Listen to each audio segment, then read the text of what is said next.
Hello students, welcome to RH Chemistry.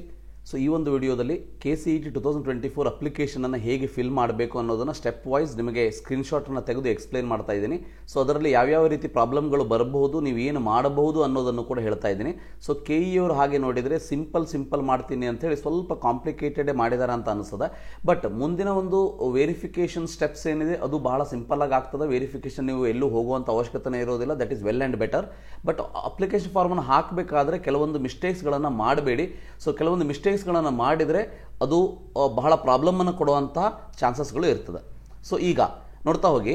So ನೀವೇನು ಮಾಡಬೇಕಂದ್ರೆ KE ವೆಬ್ಸೈಟ್ಗೆ ಹೋದ ಮೇಲೆ ಇಲ್ಲಿ ಪ್ರವೇಶ ಅಂತ ಇದೆ, ಕ್ಲಿಕ್ ಮಾಡಿ. UGC 2024 ಅಂತ ಕ್ಲಿಕ್ ಮಾಡಿ. ಇಲ್ಲಿ CET 2024 online application come verification module ಅಂತ ಇದೆ, ಅದರ ಮೇಲೆ ಕ್ಲಿಕ್ ಮಾಡಿ. ಈ ರೀತಿ ಕ್ಲಿಕ್ ಮಾಡಿದ ತಕ್ಷಣ ನಿಮಗೆ ಈ ಒಂದು ಪೇಜ್ ಓಪನ್ ಆಗ್ತದೆ. ಈ ಒಂದು ಪೇಜ್ನಲ್ಲಿ ಈ ರೀತಿ ಕೆಳಗಡೆ ಬಂದುಬಿಟ್ಟು so proceed to login for registered new user ಅಂತ ಇದೆ, ರಿಜಿಸ್ಟರ್ಡ್ ಯೂಸರ್ ಅಂತ ಇದೆ, ನ್ಯೂ ಯೂಸರ್ ಅಂತ ಇದೆ. ನಾವೀಗ ಹೊಸದಾಗಿ ಅಪ್ಲಿಕೇಶನ್ ಹಾಕ್ತಾ ಇರೋದಕ್ಕೆ ನ್ಯೂ ಯೂಸರ್ ಅಂತ ಕ್ಲಿಕ್ ಮಾಡಿ. ನ್ಯೂ ಯೂಸರ್ ಅಂತ ಕ್ಲಿಕ್ ಮಾಡಿದ ತಕ್ಷಣ ಈ ರೀತಿ ಒಂದು ಪೇಜ್ ಓಪನ್ ಆಗ್ತದೆ, ರೈಟ್. ಸೊ ಈ ರೀತಿ ಒಂದು ಪೇಜ್ ಓಪನ್ ಆದಾಗ ನೀವು ಇಲ್ಲಿ ಕರ್ನಾಟಕ ಪರೀಕ್ಷಾ ಮಂಡಳಿ ನಡೆಸುವ SSLC ಪರೀಕ್ಷೆ ತೇರ್ಗಡೆಯಾಗಿರುವರೆ ಅಂತ ಕೇಳಿಸ್ತದೆ. So have you completed SSLC from KSEEB? So if you are SSLC, then S you have to give. If you are from CBSE, ICSE or whatever it may be, so you have to give it as no. If you are outside the Karnataka also, clause C and clause D students, you have to give it as no. Only Karnataka SSLC board ಅಲ್ಲಿ pass ಆಗಿದ್ರೆ you have to give it as yes. So ಇಲ್ಲಿ yes ಅಂತ ಕೊಟ್ಟ ಮೇಲೂ ಕೂಡ ನಿಮಗೆ next step SSLC register number and verify ಅಂತ ಕಾಣಿಸ್ತದೆ. So SSLC register number verify ಬಂದಾಗ ಸೊ ನಿಮಗೆ SSLC ರಿಜಿಸ್ಟರ್ ನಂಬರ್ ಗೊತ್ತಿರ್ತದೆ. ನೀವು ಯಾವುದೇ 10th ಮಾರ್ಕ್ಸ್ ಕಾರ್ಡನ್ನು ತೆಗೆದಾಗ ಅಲ್ಲಿ SSLC ರಿಜಿಸ್ಟರ್ ನಂಬರ್ ಇರ್ತದೆ. ಸೊ 2022 ಪಾಸ್ ಆಗಿದ್ರೆ 2022 ಸೊ ಅಂತ ಇರ್ತದೆ. ಅದನ್ನು ಹಾಕಿಬಿಟ್ಟು ವೆರಿಫೈ ಅಂತ ಕ್ಲಿಕ್ ಮಾಡಿಬಿಟ್ರೆ ನಿಮ್ಮ ಎಲ್ಲ ಡೀಟೇಲ್ಸ್ಗಳು ಇನ್ಕ್ಲೂಡಿಂಗ್ ಸ್ಯಾಟ್ಸ್ ನಂಬರ್ ಆಟೋಮೆಟಿಕಲಿ ಬಂದುಬಿಡ್ತದೆ. ಒಂದೊಮ್ಮೆ CBSE ಅವರಾಗಿದ್ದರೆ ನೀವು ನೋ ಅಂತ ಕ್ಲಿಕ್ ಮಾಡಬೇಕು. CBSE ಆಗಲಿ ಅಥವಾ ICSE ಆಗಲಿ ನೋ ಅಂತ ಕ್ಲಿಕ್ ಮಾಡಬೇಕು. ನೋ ಅಂತ ಕ್ಲಿಕ್ ಮಾಡಿದ ಮೇಲೆ if not studied SSLC in Karnataka state board then select ಅಂತ ಇರ್ತದೆ. Then CBSE in Karnataka, ICSE in Karnataka, CBSE outside Karnataka, Andaman Nicobar, ಈ ರೀತಿ ಬೇರೆ ಬೇರೆ ರಾಜ್ಯದ್ದು ತೋರಿಸ್ತದೆ. ಅದನ್ನು ನೀವು ಸೆಲೆಕ್ಟ್ ಮಾಡಬೇಕಾಗ್ತದೆ. ಸೆಲೆಕ್ಟ್ ಮಾಡಿದ ಮೇಲೆ ಇಲ್ಲಿ SSLC ರಿಜಿಸ್ಟರ್ ನಂಬರ್ನ ಯಾವ ರೀತಿ ಹಾಕಬೇಕು ಅಂತಂದರೆ ನೀವು ಯಾವ ಇಯರ್ ಪಾಸ್ ಆಗಿದ್ದೀರಿ ಆ ಇಯರ್ನ ಮೊದಲು ಹಾಕಬೇಕು. ಫಾರ್ ಎಕ್ಸಾಂಪಲ್ 2022 ಪಾಸ್ ಆಗಿದ್ರೆ 2022 ಅಂತ ಹಾಕಬೇಕು. ಇದನ್ನು ನಾನು ನಿಮಗೆ ಇಲ್ಲಿ ತೋರಿಸ್ತಾ ಹೋಗ್ತೀನಿ ನೋಡಿ. ಈಗ ಇಲ್ಲಿ ನೋಡ್ತೀವಿ ಹೋಗಿ. ಸೊ ಇಲ್ಲಿ ಹೌದು ಅಂತ ಹಾಕಿದ್ರಿ, ಇಲ್ಲ ಅಲ್ಲಿ ನೀವು CBSE ಆಗಿದ್ರೆ ಇಲ್ಲ ಅಂತ ಹಾಕ್ತಿದ್ರಿ. ಸೊ ಇಲ್ಲ ಅಂತ ಹಾಕಿದ ಮೇಲೆ ಇಲ್ಲಿ CBSE ನಂಬರ್ ಬರ್ತಿತ್ತು. ಆ CBSE ನಂಬರ್ ಎಲ್ಲಿಂದ ತಗೊಳ್ಬೇಕು ಅಂತ ಅಂದರೆ ಇದು ನಿಮ್ಮ CBSE ಸರ್ಟಿಫಿಕೇಟ್, ಹೌದಾ. ನಿಮಗೆ ಇಲ್ಲೊಂದು ರೋಲ್ ನಂಬರ್ ಅಂತ ಕೊಟ್ಟಿದ್ದಾರೆ ಅಥವಾ ನಿಮಗೆ UID ನಂಬರ್ ಅಂತ ಕೊಟ್ಟಿರ್ತಾರೆ, ರೈಟ್. ಸೊ UID ನಂಬರ್ ಅಂತಂದ್ರೆ ಆಧಾರ್ ಕಾರ್ಡ್ ನಂಬರ್ ಅಲ್ಲ, ಗೊತ್ತಿರಲಿ. UID ನಂಬರ್ ಅಂತ ಕೊಟ್ಟಿರ್ತಾರೆ. ಫಾರ್ ಎಕ್ಸಾಂಪಲ್ ಈ ಸ್ಟೂಡೆಂಟು 2022 ಪಾಸ್ ಆಗಿದ್ದಾನೆ. ಅದಕ್ಕಾಗಿ ಏನು ಮಾಡಬೇಕು, 2022 18127 ಸೊ ಆ್ಯಂಡ್ ಸೊ ಈ ರೀತಿ ನಂಬರ್ ಇರ್ತದೆ. ಒಂದೊಮ್ಮೆ 2021 ಪಾಸ್ ಆಗಿದ್ದರೆ 2021 18127 ಸೊ ಆ್ಯಂಡ್ ಸೊ ಅಂತ ಹಾಕಬೇಕು. ಸೊ ಈ ರೀತಿಯಾಗಿ ನೀವು ಹಾಕಬೇಕಾಗ್ತದೆ. ಸೊ 10th ಸ್ಟೂಡೆಂಟ್ಸಿಗೆ ನಿಮಗೆ ಅಂದರೆ SSLC ಕರ್ನಾಟಕ ಬೋರ್ಡ್ದವರಿಗೆ ಮಾರ್ಕ್ಸ್ ಕಾರ್ಡ್ ಮೇಲೆ ಇದು ಬರ್ತದೆ, ಆ ನಂಬರ್ನ ಹಾಕಬೇಕು. ಸೊ CBSE ICSE ಅವರಿಗೂ ಕೂಡ ಮಾರ್ಕ್ಸ್ ಕಾರ್ಡ್ ಮೇಲೇನೆ ಇರ್ತದೆ. ಬಟ್ ನೀವೇನು ಮಾಡಬೇಕು ಅಂತಂದರೆ ಮಾರ್ಕ್ಸ್ ಕಾರ್ಡಲ್ಲಿ ರಿಜಿಸ್ಟರ್ ನಂಬರ್ ಅಥವಾ UID ನಂಬರ್ ಏನಿರ್ತದೆ ಅಥವಾ ರೋಲ್ ನಂಬರ್ ಅಂತ ಏನಿರ್ತದೆ ಅದಕ್ಕೆ 2022 ಪಾಸಿಂಗ್ ಇಯರ್ ಪ್ರಿಫಿಕ್ಸ್ ಮಾಡಬೇಕು, ರೈಟ್. ಸೊ ನೆಕ್ಸ್ಟ್ ಏನು ಮಾಡಬೇಕು ಅಂತಂದರೆ ಅದನ್ನು ಫಿಲ್ ಮಾಡ್ತೀರಿ. ಅದನ್ನು ಫಿಲ್ ಮಾಡಿದ ಮೇಲೆ ನೆಕ್ಸ್ಟ್ ಹೋಗ್ತೀರಿ. ಇಲ್ಲಿ ಒಂದು ಸೆಕೆಂಡು. ಸೊ ಈ ರೀತಿ ಫಿಲ್ ಆಯಿತು. ನೆಕ್ಸ್ಟ್ ಸ್ಟೆಪ್ ನಾನಿಲ್ಲಿ ಆ ಸ್ಕ್ರೀನ್ಶಾಟ್ ತೆಗೆದು ಇಲ್ಲಿ ತೋರಿಸ್ತಾ ಇದ್ದೀನಿ. ಸೊ ಅದಕ್ಕಾಗಿ ನಾನು ಇಲ್ಲಿ ಹೀಗೆ ತೋರಿಸ್ತಾ ಹೋಗ್ತೀನಿ. ಸೊ ನಿಮ್ಮದರಲ್ಲಿ ಒಂದ್ರ ಕೆಳಗೆ ಒಂದು ಬರ್ತಾ ಹೋಗ್ತದೆ. SSLC 10ನೇ ಅಂಕಪಟ್ಟಿಯಲ್ಲಿರುವಂತೆ ನಿಮ್ಮ ಹೆಸರು ಅಂತ ಬರ್ತದೆ. CBSE ಅವರಾದರೆ ನೀವು ಇಲ್ಲಿ ಟೈಪ್ ಮಾಡಬೇಕು. ಬಟ್ SSLC ಕರ್ನಾಟಕ ಬೋರ್ಡ್ದವ್ರಿಗೆ ಆಟೋಮೆಟಿಕಲಿ ಬಂದುಬಿಡ್ತದೆ. ಜನ್ಮ ದಿನಾಂಕ ನೀವು KSEEB ಅಂದರೆ ಕರ್ನಾಟಕ ಬೋರ್ಡ್ದವರಾದರೆ ಆಟೋಮೆಟಿಕಲಿ ಬರ್ತದೆ. ಸೊ ನೀವೇನಾದರೂ CBSE ಆದರೆ you have to type here, ನಿಮ್ಮ ಒಂದು ಡೇಟ್ ಆಫ್ ಬರ್ತ್ ಅನ್ನು ಟೈಪ್ ಮಾಡಬೇಕು. ಇಲ್ಲಿ ಮೇಲ್ ಫಿಮೇಲ್ ಅಂತ ಬರ್ತದೆ, ಅದು ಯಾವುದು ಹಾಕಿ. SSLC 10th ತೆರಗಡೆ ಆದ ವರ್ಷ ಇಯರ್ ಆಫ್ ಪಾಸಿಂಗ್ ಅಂತ ಕಾಣಿಸ್ತದೆ. ಸೊ ನೀವು SSLC ಬೋರ್ಡ್ ಆಗಿದ್ರೆ ಕರ್ನಾಟಕ ಬೋರ್ಡ್ ಆಗಿದ್ರೆ ಆಟೋಮೆಟಿಕಲಿ ಬರ್ತದೆ. CBSE ICSE ಆದರೆ ನೀವು ಇಲ್ಲಿ ಟೈಪ್ ಮಾಡಬೇಕು 2022-21 ಅಂತೇಳಿ ಟೈಪ್ ಮಾಡಬೇಕು. ಅದಾದಮೇಲೆ ಗಾರ್ಡಿಯನ್ ಹೆಸರು ಅಂತ ಬರ್ತದೆ. ಒನ್ಸ್ ಅಗೇನ್ SSLC ಕರ್ನಾಟಕ ಬೋರ್ಡ್ದವರಿಗೆ ಆಟೋಮೆಟಿಕಲಿ ಬರ್ತದೆ. ಸೊ CBSE ICSE ಅವರು ಇಲ್ಲಿ ಕರೆಕ್ಟಾಗಿ ನೋಡಿಕೊಂಡು ಟೈಪ್ ಮಾಡಬೇಕು. ತಾಯಿ ಹೆಸರು ಕೂಡ ಸೇಮ್ ಸೊ ಕರ್ನಾಟಕ ಬೋರ್ಡ್ದವರಿಗೆ ಆಟೋಮೆಟಿಕಲಿ ಬರ್ತದೆ. SSLC ಬೋರ್ಡ್ ಅಂದರೆ ನಿಮ್ಮ CBSE ICSE ಅವರಿದ್ದರೆ ಸೊ ನೀವು ಇಲ್ಲಿ ಟೈಪ್ ಮಾಡಬೇಕು, ಕರೆಕ್ಟಾಗಿ 10th ಅಲ್ಲಿ ಇರೋ ಹಾಗೆ ಟೈಪ್ ಮಾಡಬೇಕು. ಈಗ ವೆರಿ ವೆರಿ ಇಂಪಾರ್ಟೆಂಟ್ ಅಂದರೆ ಇದು enter ಸ್ಯಾಟ್ಸ್ number two validate study details ಅಂತ ಇದೆ. ಸೊ ನೋಡಿ ಇಲ್ಲಿ ಆಪ್ಷನಲ್ ಅಂತ ಕೊಟ್ಟಿದ್ದಾರೆ KE ಅವರು. ಸ್ಟಾರ್ ಮಾರ್ಕ್ ಇದ್ದದ್ದು ಕಂಪಲ್ಸರಿ, ಬಟ್ ಇಲ್ಲಿ ಸ್ಟಾರ್ ಮಾರ್ಕ್ ಕೂಡ ಇಲ್ಲ. ಕರೆಕ್ಟಾಗಿ ಕೇಳಿಸ್ಕೊಳ್ಳೋಣ ಹೇಳೋದನ್ನ, ಸ್ಟಾರ್ ಮಾರ್ಕ್ ಕೂಡ ಇಲ್ಲ. ಆದರೂ ಕೆಲವೊಂದಷ್ಟು ವಿದ್ಯಾರ್ಥಿಗಳು ಮಾತ್ರ ನನಗೆ ಹೇಳಿರೋದೇನಂತಂದ್ರೆ ಸರ್ ಸ್ಯಾಟ್ಸ್ ನಂಬರ್ ಎಂಟ್ರಿ ಮಾಡದೇ ಇದ್ರು ಬರ್ತಾ ಇದೆ ಅಂಥೇಳಿ, ಅಂದರೆ ಆಪ್ಷನಲ್ ಕೊಟ್ಟಿದ್ದಾರೆ ಅಂತೇಳಿ. ಬಟ್ ಮ್ಯಾಕ್ಸಿಮಮ್ ಸ್ಟೂಡೆಂಟ್ಸ್ಗಳು ನನಗೆ ಪ್ರಾಬ್ಲಮ್ ಅನ್ನು ಹೇಳ್ತಾ ಇರೋದು, ಸರ್ ನಾವು ಸ್ಯಾಟ್ಸ್ ನಂಬರನ್ನು ಎಂಟ್ರಿ ಮಾಡಿದ್ರು ನಮ್ಮ ಹತ್ರ ಸ್ಯಾಟ್ಸ್ ನಂಬರ್ ಇಲ್ಲವೇ ಇಲ್ಲ ಅಂದರೆ ಮುಂದೆ ಹೋಗೋದು ಹೇಗೆ, ಒಂದು ಕ್ವಶನ್ನು. ಎರಡನೇದು ಸ್ಯಾಟ್ಸ್ ನಂಬರ್ನ ಹಾಕಿದ್ರು ನೇಮ್ ಮಿಸ್ ಮ್ಯಾಚ್ ಅಂತ ತೋರಿಸ್ತಾ ಇದೆ. ಕರ್ನಾಟಕದ ಬೋರ್ಡ್ದವರಿಗೆ ಪ್ರಾಬ್ಲಮ್ಮೇ ಇಲ್ಲ, ಯಾಕಂದರೆ ಸ್ಯಾಟ್ಸ್ ನಂಬರ್ ಆಟೋಮೆಟಿಕಲಿ ಬಂದುಬಿಡ್ತದೆ, ರೈಟ್. ಸೊ CBSE ಅಥವಾ ICSE ಆಗಿದ್ರೆ, CBSE ಅಥವಾ ICSE ಬೋರ್ಡ್ ಅಥವಾ ಬೇರೆ ಯಾವುದೇ ಬೋರ್ಡ್ದವರಾಗಿದ್ರೆ ನಿಮಗೆ ಸ್ಯಾಟ್ಸ್ ನಂಬರ್ ಇಲ್ಲ. ಈವನ್ ಹೊರ ರಾಜ್ಯದವರಾದರೂ ನಿಮಗೆ ಸ್ಯಾಟ್ಸ್ ನಂಬರ್ ಕೊಡೋದಿಲ್ಲ, STS ನಂಬರ್ ಕೊಡೋದಿಲ್ಲ. ಒಂದೊಮ್ಮೆ ಸ್ಯಾಟ್ಸ್ ನಂಬರ್ ಇದ್ದೂ ಕೂಡ CBSE ಮತ್ತು ICSE ವಿದ್ಯಾರ್ಥಿಗಳು ಫಿಲ್ ಮಾಡೋದಕ್ಕೆ ಹೋದಾಗ ನೇಮ್ ಮಿಸ್ ಮ್ಯಾಚ್ ಅಂತ ಬರ್ತಾ ಇದೆ. ನೇಮ್ ಮಿಸ್ ಮ್ಯಾಚ್ ಅಂತ ಬರ್ತಾ ಇದೆ. ಯಾಕೆ ಅಂತಂದ್ರೆ ಇದು ಕಂಪ್ಲೀಟ್ ಆಗಿ ಸ್ಕೂಲ್ ಅವರು ಮಾಡಿರೋಂತಹ ಬಿಗ್ ಮಿಸ್ಟೇಕ್, ಗೊತ್ತಿರಲಿ, ಸ್ಕೂಲ್ದವರು ಮಾಡಿರೋಂತಹ ಮಿಸ್ಟೇಕ್. ಬಟ್ ಇದು ಸ್ಕೂಲ್ದವರು ಮಿಸ್ಟೇಕ್ ಅಂತ ಅಂದಮೇಲೆ ಸ್ಕೂಲ್ಗೆ ಹೋಗಿ ನೀವು ಈ ರೀತಿ ಮಿಸ್ ಮ್ಯಾಚ್ ಅಂತ ಬರ್ತಾ ಇದೆ ಸರ್, ನಾ ಏನು ಮಾಡಬೇಕು ಅಂತ ಕೇಳಿದರೆ ಅವರೂ ಕೂಡ ಯಾವುದೇ ರೀತಿಯ ಸೊಲ್ಯೂಷನ್ ಅನ್ನು ಕೊಡೋದಕ್ಕೆ ಸಾಧ್ಯ ಆಗ್ತಾ ಇಲ್ಲ. ಯಾಕೆ ಅಂತಂದರೆ ಸ್ಯಾಟ್ಸಲ್ಲಿ ಇರುವಂತಹ ಇನ್ಫಾರ್ಮೇಷನನ್ನು ಈಗ ನಾವು ಚೇಂಜ್ ಮಾಡೋದಕ್ಕೆ ಬರೋದಿಲ್ಲ. ಭಾಳ ಇಂಪಾರ್ಟೆಂಟ್ ನೋಡಿ, ಸ್ಯಾಟ್ಸಲ್ಲಿ ಇರುವಂಥ ಇನ್ಫಾರ್ಮೇಷನ್ ಈಗ ನಾವು ಚೇಂಜ್ ಮಾಡೋದಕ್ಕೆ ಬರೋದೇ ಇಲ್ಲ, ಅದು ಆ್ಯಸ್ ಇಟ್ ಈಸ್ ಇರ್ತದೆ. ಸೊ ಈಗ ಫಾರ್ ಎಕ್ಸಾಂಪಲ್ ಏನು ಎಕ್ಸಾಂಪಲ್ ಕೊಡ್ತೀನಿ ಅಂದರೆ ನಂದೇ ಕೊಡ್ತೀನಿ ನೋಡಿ. ಈಗ ರಾಘವೇಂದ್ರ ಸ್ಪೆಲ್ಲಿಂಗ್ ಕರೆಕ್ಟ್ ಇರ್ತದೆ, ಹೆಗಡೆ ಅಂತ ನನ್ನ 10th ಮಾರ್ಕ್ಸ್ ಕಾರ್ಡಿನಲ್ಲಿ ಇರ್ತದೆ. ಈಗ ಸ್ಯಾಟ್ಸಲ್ಲಿ CBSE ಅವರು ಏನು ಮಾಡಿಬಿಡ್ತಾರೆ ಅಂತಂದರೆ ರಾಘವೇಂದ್ರ ಹೆಗಡೆ ಅಂತ ಸೇರಿಸ್ಬಿಡ್ತಾರೆ. ಈ ಅನ್ನು ಎಕ್ಸ್ಟ್ರಾ ಸೇರಿಸ್ಬಿಡ್ತಾರೆ. ಆವಾಗ ನಿಮಗೇನು ತೋರಿಸ್ತದೆ ವೆಬ್ಸೈಟ್ ಅಂತಂದರೆ ಸೊ ನೇಮ್ ಮಿಸ್ ಮ್ಯಾಚ್ ಅಂತ ತೋರಿಸ್ತದೆ. ಆ್ಯಕ್ಚುಲಿ ಇದು ಬರಬಾರ್ದು, ಯಾಕಂದರೆ ಆಪ್ಷನಲ್ ಅಂತ ಕೊಟ್ಟಿದ್ದಾರೆ. ಇದು KE ಅವರ ಕಡೆಯಿಂದ ಒಂದು ಸ್ಮಾಲ್ ಮಿಸ್ಟೇಕ್ ಆಗ್ತಾ ಇದೆ. ಸಾಫ್ಟ್ವೇರ್ ಬರೆಯುವಾಗ ಇದನ್ನು ಅವರು ಆಪ್ಷನಲ್ ಮಾಡಿದ್ದಾರೆ, ಬಟ್ ಸಾಫ್ಟ್ವೇರಲ್ಲಿ ಎಂಟ್ರಿ ಆಗಿಲ್ಲ. ನೋಡೋಣಂತೆ, ಸೊಲ್ಯೂಷನ್ ಕೊಡಬಹುದು, ಬಟ್ ಆಲ್ರೆಡಿ ಕೊಟ್ಟಿರ್ಲೂಬಹುದು. ನೀವು ಚೆಕ್ ಮಾಡಿ ಇನ್ನೊಂದು ಸಾರಿ. ಯಾಕಂದ್ರೆ ನಿನ್ನೆ ರಾತ್ರಿ ಒಬ್ಬ ವಿದ್ಯಾರ್ಥಿ ನನಗೆ ಹೇಳಿದ್ದೇನಂತಂದ್ರೆ ಸರ್ ಸ್ಯಾಟ್ಸ್ ನಂಬರ್ ಇಲ್ಲ ಅಂದರೂ ತಗೊಳ್ತಾ ಇದೆ.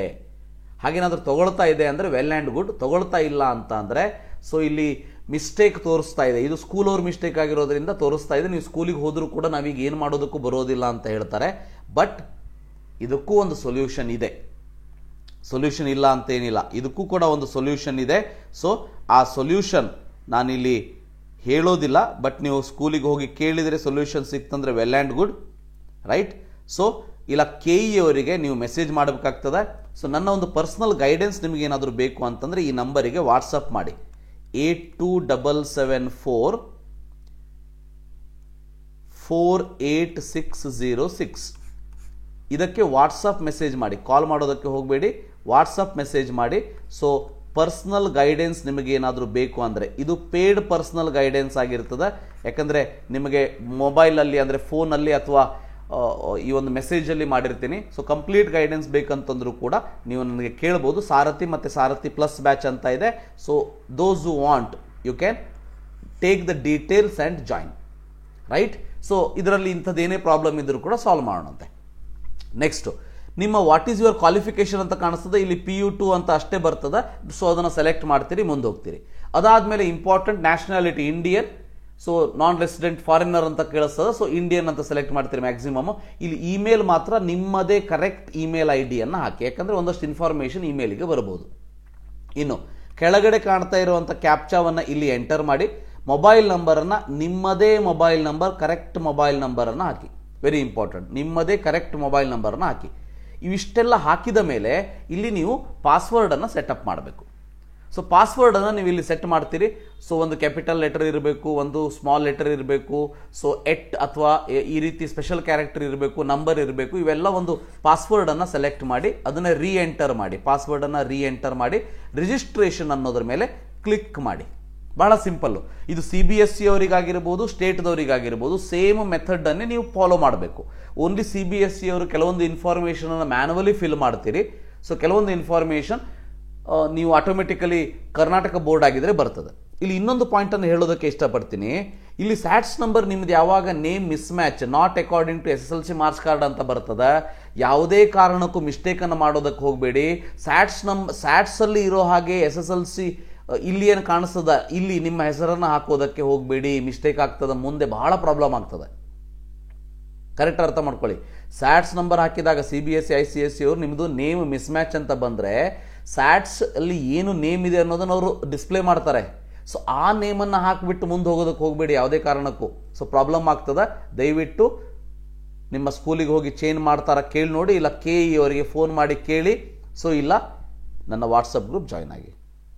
ದೆನ್ ಇಷ್ಟಾದ ಮೇಲೆ ರಿಜಿಸ್ಟ್ರೇಷನ್ ಅಂತ ಕ್ಲಿಕ್ ಮಾಡಿದ ಮೇಲೆ ಈ ರೀತಿ ಒಂದು ಪಾಪಪ್ ಮೆಸೇಜ್ ಬರ್ತದೆ. ಇಲ್ಲಿ ಯೂಸರ್ ID ಬರ್ತದೆ. ಇದನ್ನು ನೀವು ಕರೆಕ್ಟಾಗಿ ಎಲ್ಲಾದರೂ ಬರೆದಿಟ್ಕೊಂಡಿರಿ ಅಲ್ಲ, ಅಥವಾ ಸ್ಕ್ರೀನ್ಶಾಟ್ ತೆಗೆದಿಟ್ಕೊಂಡಿರಿ. ಸೊ ಇದು ನಿಮ್ಮ ಮೊಬೈಲಿಗೂ ಕೂಡ ಮೆಸೇಜ್ ಬರ್ತದೆ, ವೇಟ್ ಮಾಡುವಂಥ ಅವಶ್ಯಕತೆ ಇಲ್ಲ. ಬಟ್ ಮೊಬೈಲ್ ನಂಬರ್ ಏನಾದರೂ ಒಂದು ಸ್ಮಾಲ್ ಡಿಜಿಟ್ ರಾಂಗ್ ಆದರೂ ಕೂಡ ಬರೋದಿಲ್ಲ, ಅದಕ್ಕಾಗಿ ಇದನ್ನು ರೆಡಿ ಇಟ್ಕೊಂಡಿರಿ. ರೈಟ್. ಸೊ ಇಷ್ಟು ಆದಮೇಲೆ ಮುಂದೇನು ಮಾಡಬೇಕು ಅಂತ ಅಂದರೆ ಮತ್ತೆ ನೀವು ಲಾಗಿನ್ ಪೇಜಿಗೆ ಹೋಗ್ತೀರಿ. ಅಲ್ಲಿ ಇಲ್ಲಿ ಓಕೆ ಅಂತ ಕ್ಲಿಕ್ ಮಾಡಿಬಿಟ್ರೆ, click on the okay. Click on the okay click ಮಾಡಿದ ತಕ್ಷಣ ನಿಮಗೆ ಮತ್ತೊಂದು ಪೇಜ್ ಓಪನ್ ಆಗ್ತದೆ. ಸೊ ಅದರಲ್ಲಿ ಮತ್ತೆ ನೀವು ಯೂಸರ್ ಐಡಿಯನ್ನು ಹಾಕಿ, ಸೇಮ್ ಯೂಸರ್ ಐಡಿಯನ್ನು ಹಾಕ್ತೀರಿ. ಸೊ ಪಾಸ್ವರ್ಡನ್ನು ಹಾಕಿ, ನೀವು ಸೆಟ್ ಮಾಡ್ಕೊಂಡಿರೋ ಪಾಸ್ವರ್ಡನ್ನು ಹಾಕಿ, ಇಲ್ಲಿ ಕ್ಯಾಪ್ಚಾವನ್ನು ನೀವು ಇಲ್ಲಿ ಎಂಟರ್ ಮಾಡಿ ಸಬ್ಮಿಟ್ ಅಂತ ಕೊಟ್ಟರೆ ಮುಂದಿನ ಪೇಜ್ ಯಾವ ರೀತಿ ಓಪನ್ ಆಗ್ತದೆ ಅಂದರೆ ಈ ರೀತಿ ಓಪನ್ ಆಗ್ತದೆ. ಮುಂದಿನ ಪೇಜ್ ಈ ರೀತಿ ಓಪನ್ ಆಗ್ತದೆ. ಇಲ್ಲಿ general detail, eligibility class, reservation, study details, NRI award, bank detail, document upload, course detail, payment ಅಂತ ಇರ್ತದೆ. ನೀವು ಇಲ್ಲಿ ಒಂದೊಂದನ್ನೇ ಫಿಲ್ ಮಾಡ್ತಾ ಹೋಗ್ತೀರಿ. ಇಲ್ಲಿ ಆಲ್ರೆಡಿ ಲಾಸ್ಟ್ ಪೇಜಲ್ಲಿ ಫಿಲ್ ಮಾಡಿರೋದಕ್ಕೆ ಈ ಎಲ್ಲ ಇನ್ಫಾರ್ಮೇಷನ್ಗಳು ನಿಮಗೆ ಆಟೋಮೆಟಿಕಲಿ ಬಂದುಬಿಡ್ತದೆ. ಇಮೇಲ್ ಆಗಿರ್ಬೋದು, ಸ್ಯಾಟ್ಸ್, ತಂದೆ ಹೆಸರು, ಹುಟ್ಟಿದ ದಿನಾಂಕ, ಮೊಬೈಲ್ ನಂಬರ್ ಆಟೋಮೆಟಿಕಲಿ ಬಂದುಬಿಡ್ತದೆ. ಸೊ ಅದು CBSE ಇರಲಿ ಅಥವಾ ಸ್ಟೇಟ್ ಇರಲಿ. ಸ್ಟೇಟ್ದವ್ರಿಗೆ ಇದು ಯಾವುದನ್ನು ಚೇಂಜ್ ಮಾಡೋದಕ್ಕೆ ಅವಕಾಶ ಇಲ್ಲ. CBSE ಅವರು ಇಲ್ಲಿ ಮತ್ತೆ ಕರೆಕ್ಷನನ್ನು ಮಾಡ್ಕೋಬೇಕಂದ್ರೆ ಮಾಡ್ಕೋಬೋದು. ಇಷ್ಟಾದ ಮೇಲೆ ನೀವು CBSE ಇರಲಿ, ICSE ಇರಲಿ, ಕರ್ನಾಟಕ ಸ್ಟೇಟ್ ಬೋರ್ಡ್ ಇರಲಿ, ನಿಮಗೆಲ್ಲ ಪ್ರೊಸೀಜರ್ ಸೇಮ್ ಇರ್ತದೆ. ಕರೆಕ್ಟಾಗಿ ನೋಡ್ಕೊಳ್ತಾ ಹೋಗಿ. ಸೊ ಇಲ್ಲಿ ರಾಜ್ಯ ಸ್ಟೇಟನ್ನು ಎಂಟರ್ ಮಾಡಿ, ನಿಮ್ಮ ಆಧಾರ್ ಕಾರ್ಡಲ್ಲಿ ಇಟ್ಕೊಂಡು ಎಂಟರ್ ಮಾಡಿದ್ರು ನಡೀತದೆ. ಒಟ್ಟಿನಲ್ಲಿ ಒಂದು ಅಡ್ರೆಸ್ಸನ್ನು ಕೊಡಬೇಕಾಗ್ತದೆ. ಈ ಅಡ್ರೆಸ್ಸಿಗೆ ಯಾವುದೇ ರೀತಿ ಲೆಟರ್ ಆಗಲಿ ಅಥವಾ ಮೆಸೇಜ್ ಆಗಲಿ ಬರೋದಿಲ್ಲ. ಒಂದು ಅಡ್ರೆಸ್ಸನ್ನು ಪ್ರೊವೈಡ್ ಮಾಡಬೇಕು. ಡಿಸ್ಟ್ರಿಕ್ಟ್ ಸೆಲೆಕ್ಟ್ ಮಾಡಿ, ಸೊ ತಾಲೂಕು ಸೆಲೆಕ್ಟ್ ಮಾಡಿ, ಸೊ ವಿಳಾಸ ಹಾಕಿ, ಇಲ್ಲಿ ನಿಮ್ಮ ಅಡ್ರೆಸ್ ಹಾಕಿ, pin code you have to enter. So then second PUC ಇದು ಆಲ್ರೆಡಿ ಬಂದಿರ್ತದೆ, ಅಲ್ಲಿ ಹಿಂದಿನ ಪೇಜಲ್ಲಿ ಎಂಟ್ರಿ ಮಾಡಿದಿರಿ. ಸೊ ಇಂಡಿಯನ್ ಅಂತ ಹಾಕಿ, ಸೊ ಅಥವಾ ನಿಮ್ದು ಯಾವುದು ಡಿಪೆಂಡಿಂಗ್ ಆನ್ ಅದು. ಇಲ್ಲಿ ಮುಸ್ಲಿಂ, ಇಲ್ಲಿ ಈ ಒಂದು ಸ್ಟೂಡೆಂಟನ್ನ ರಿಲಿಜನ್ ಮುಸ್ಲಿಂ ಅಂತ ಹಾಕಿರೋದಕ್ಕೆ ಮುಸ್ಲಿಂ ಅಂತ ಹಾಕಿದ್ದೀನಿ. ಸೊ ನಿಮ್ಮ ರಿಲಿಜನ್ ಹಿಂದೂ ಆಗಿದ್ರೆ ಹಿಂದೂ ಅಂತ ಹಾಕಿ, ಕ್ರಿಶ್ಚಿಯನ್ ಇದ್ರೆ ಕ್ರಿಶ್ಚಿಯನ್ ಅಂತ ಹಾಕಿ. ಸೊ ರೆಸಿಡೆಂಟ್ ಕಂಟ್ರಿ ಇಲ್ಲಿ ಬರ್ತದೆ, ಸೊ ಸೆಲೆಕ್ಟ್ ಮಾಡಿ. ಮಾತೃಭಾಷೆ ಇಲ್ಲಿ ಉರ್ದು ಅಂತ ಹಾಕಿದ್ದೀನಿ ಮುಸ್ಲಿಂ ಇರೋದಕ್ಕೆ. ನೀವು ಇಲ್ಲಿ ಕನ್ನಡ ಇರ್ತದೆ, ಸೊ ಮರಾಠಿ ಇರ್ತದೆ, ಸಂಸ್ಕೃತ ಇರ್ತದೆ, ಎಲ್ಲ ರೀತಿ ಇರ್ತದೆ, ಅದನ್ನು ಸೆಲೆಕ್ಟ್ ಮಾಡಿ. ಇದರಲ್ಲಿ ನಿಮಗೆ ಗೊತ್ತಿರಲಿ ತೆಲುಗು ಅಂತ ಸೆಲೆಕ್ಟ್ ಮಾಡಿ, ಅಂದರೆ ನಿಮ್ಮ ಮಾತೃಭಾಷೆ ತೆಲುಗು ಆಗಿದ್ರೆ, or if your mother tongue is Tamil, or if your mother tongue is Tulu, so then you are eligible for ಗೊತ್ತಿರಲಿ ಲಿಂಗ್ವಿಸ್ಟಿಕ್ ಮೈನಾರಿಟಿ. ಲಿಂಗ್ವಿಸ್ಟಿಕ್ ಮೈನಾರಿಟಿಗೆ ಸೊ ಎಲಿಜಿಬಲ್ ಇರೋತೀರಿ, ಗೊತ್ತಿರಲಿ. ಸೊ ಕ್ರಿಶ್ಚಿಯನ್ ಆಗಿದ್ರೆ ಮತ್ತೆ ಇಲ್ಲಿ ಉಪಜಾತಿ ಅಂತ ಬರ್ತದೆ, ರೋಮನ್ ಕ್ಯಾಥೋಲಿಕ್ ಈ ರೀತಿ ಬರ್ತದೆ. ಸೊ ಅದನ್ನು ನೀವು ಸೆಲೆಕ್ಟ್ ಮಾಡಬೇಕು. ಇಷ್ಟೆಲ್ಲ ಮಾಡಿ ಉಳಿಸು ಅಂತ ಸೆಲೆಕ್ಟ್ ಮಾಡಿ, ಸೇವ್ ಅಂತ ಸೆಲೆಕ್ಟ್ ಮಾಡಿದ ಮೇಲೆ ಸೇವ್ಡ್ ಸಕ್ಸಸ್ಫುಲಿ ಅಂತ ಬರ್ತದೆ. ಇಲ್ಲಿ ಯಾವುದಾದ್ರೂ ಫಿಲ್ ಮಾಡದೇ ಇದ್ರೆ ಸೇವ್ ಇದನ್ನು ಮಾಡಬೇಕು ಅಂತ ಬರ್ತದೆ, ಮಾಡಿದರೆ ಸೇವ್ಡ್ ಸಕ್ಸಸ್ಫುಲಿ ಅಂತ ಬರ್ತದೆ. ಇಲ್ಲಿ ನೆಕ್ಸ್ಟ್ ಅಂತ ಬರ್ತದೆ, ಬಟನ್ನು ಕ್ಲಿಕ್ ಮಾಡಿ. ಕ್ಲಿಕ್ ಮಾಡಿದ ತಕ್ಷಣ ಮುಂದಿನ ಈ ಪೇಜ್ ಓಪನ್ ಆಗ್ತದೆ, ಎಲಿಜಿಬಿಲಿಟಿ ಕ್ಲಾಸ್. ಇದು ಆಟೋಮೆಟಿಕಲಿ ಬರುವಂಥದ್ದು. ಸೊ ಇಲ್ಲಿ ಇಲ್ಲ ಅಂತ ಕ್ಲಿಕ್ ಮಾಡಿ, NRI ಮ್ಯಾಕ್ಸಿಮಮ್ ಆಫ್ ಯು ಇಲ್ಲ ಅಂತ ಕ್ಲಿಕ್ ಮಾಡ್ತೀರಿ. ದೆನ್ 1ರಿಂದ 12ನೇ ತರಗತಿ ಹೌ ಮೆನಿ ಇಯರ್ಸ್ ಅಂತ ಕೇಳ್ತದ. ಇಲ್ಲಿ 12 ಇದೆಯಾ, 10 ಇದೆಯಾ, 8 ಇದೆಯಾ, 7 ಇದೆಯಾ ನೋಡಿ. ಸೊ ಇದೇನಾದರೂ ಲೆಸ್ ದ್ಯಾನ್ 7 ಇದ್ದರೆ ನೀವು ಕ್ಲಾಸ್ B ದಲ್ಲಿ ಬರ್ತೀರಿ.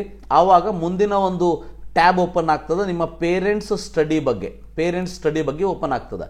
ಯಾವಾಗ class B less than 7 years ಇದ್ರೆ. ಸೊ ಯಾರದು 7 ಇಯರ್ಸ್ ಇದೆ, ನೀವು ತಲೆ ಕೆಡ್ಸ್ಕೊಳ್ಳೋಂಥ ಅವಶ್ಯಕತೆ ಇಲ್ಲ, ನಿಮಗೆ ಇದು ಬರೋದೇ ಇಲ್ಲ. ರೈಟ್. ಸೊ 12 ಅಂತ ಎಂಟರ್ ಮಾಡ್ತೀರಿ ಮ್ಯಾಕ್ಸಿಮಮ್. ಇಲ್ಲಿ Karnataka qualifying 11th standard Karnataka state board yes ಅಂತ ಹಾಕಿ. ಸೊ ಇಲ್ಲಿ ಕರ್ನಾಟಕ ಸ್ಟೇಟ್ ಬೋರ್ಡನ್ನು ಸೆಲೆಕ್ಟ್ ಮಾಡಿ, ಮತ್ತೆ ಇಲ್ಲಿ PUC ವಿದ್ಯಾರ್ಥಿ ಸಂಖ್ಯೆಯನ್ನು ಹಾಕಿ. Remember, if you are a fresher, if you are a fresher ಇದು ಆಟೋಮೆಟಿಕಲಿ ಬರ್ತದೆ. ದಿಸ್ ವಿಲ್ ಕಮ್ ಆಟೋಮೆಟಿಕಲಿ ಬರ್ತದೆ. ಒಂದೊಮ್ಮೆ CBSE ಅವರಾಗಿದ್ರೆ ಬರೋದಿಲ್ಲ, ಯಾಕಂದ್ರೆ ಸ್ಯಾಟ್ಸ್ ನಂಬರಿಂದ ಫ್ಲೆಚ್ ಆಗೋದಿಲ್ಲ. ಆವಾಗ ನೀವಿಲ್ಲಿ ಎಂಟರ್ ಮಾಡಬೇಕು. ಫ್ರೆಷರ್ ಇದ್ದು CBSE ಇದ್ರೆ ಸೊ ನೀವು ಯು ಹ್ಯಾವ್ ಟು ಎಂಟರ್. ಯಾವುದನ್ನು ಎಂಟರ್ ಮಾಡಬೇಕಂದ್ರೆ ನಿಮ್ಮ ಸ್ಕೂಲಲ್ಲಿ ಕೇಳಿ. ಒಂದು ಫಸ್ಟ್ PUC ಮಾರ್ಕ್ಸ್ ಕಾರ್ಡ್ ಮೇಲೆ ರಿಜಿಸ್ಟರ್ ನಂಬರ್ ಇರ್ತದೆ. ಯಾವ ರೀತಿ ಇರ್ತದೆ ಅಂತಂದ್ರೆ 2023 JJ0354 ಈ ರೀತಿಯಾಗಿ ಇರ್ತದೆ. ರೈಟ್. ಸೊ ನೀವೇನಾದರೂ ಸ್ಟೇಟ್ ಬೋರ್ಡ್ ಅವರಾಗಿದ್ರೆ ಸೊ ಅಂದರೆ CBSE ಅವರು 10th ತನಕ CBSE ಅವರಾಗಿ ಈಗ ಸ್ಟೇಟಲ್ಲಿ ಕಲಿತಾ ಇರೋರಿದ್ದಾರೆ, ಎಲ್ಲರಿಗೂ ಕೂಡ ಇದೇ ರೀತಿ ಇರ್ತದೆ. ಇದನ್ನು ಹಾಕಿ. ನಿಮಗೆ 6 ಡಿಜಿಟ್ ರಿಜಿಸ್ಟರ್ ನಂಬರ್ ನಿಮಗೆ ಸಿಗೋದಿಲ್ಲ ಈಗ, ಯಾಕಂದ್ರೆ ಅದು ಹಾಲ್ ಟಿಕೆಟಲ್ಲಿ ಜನರೇಟ್ ಆಗುವಂಥದ್ದು. ಇಲ್ಲ ನೀವೀಗ ಪ್ರಾಕ್ಟಿಕಲ್ ಸ್ಟಾರ್ಟ್ ಆಗ್ತದೆ, ಪ್ರಾಕ್ಟಿಕಲ್ ಹಾಲ್ ಟಿಕೆಟ್ ಏನಾದರೂ ನಿಮ್ಮ ಕಾಲೇಜಲ್ಲಿ ಕೊಟ್ಟಿದ್ರೆ ನೀವು ಅದರಲ್ಲೇ ಇರ್ತದೆ student number.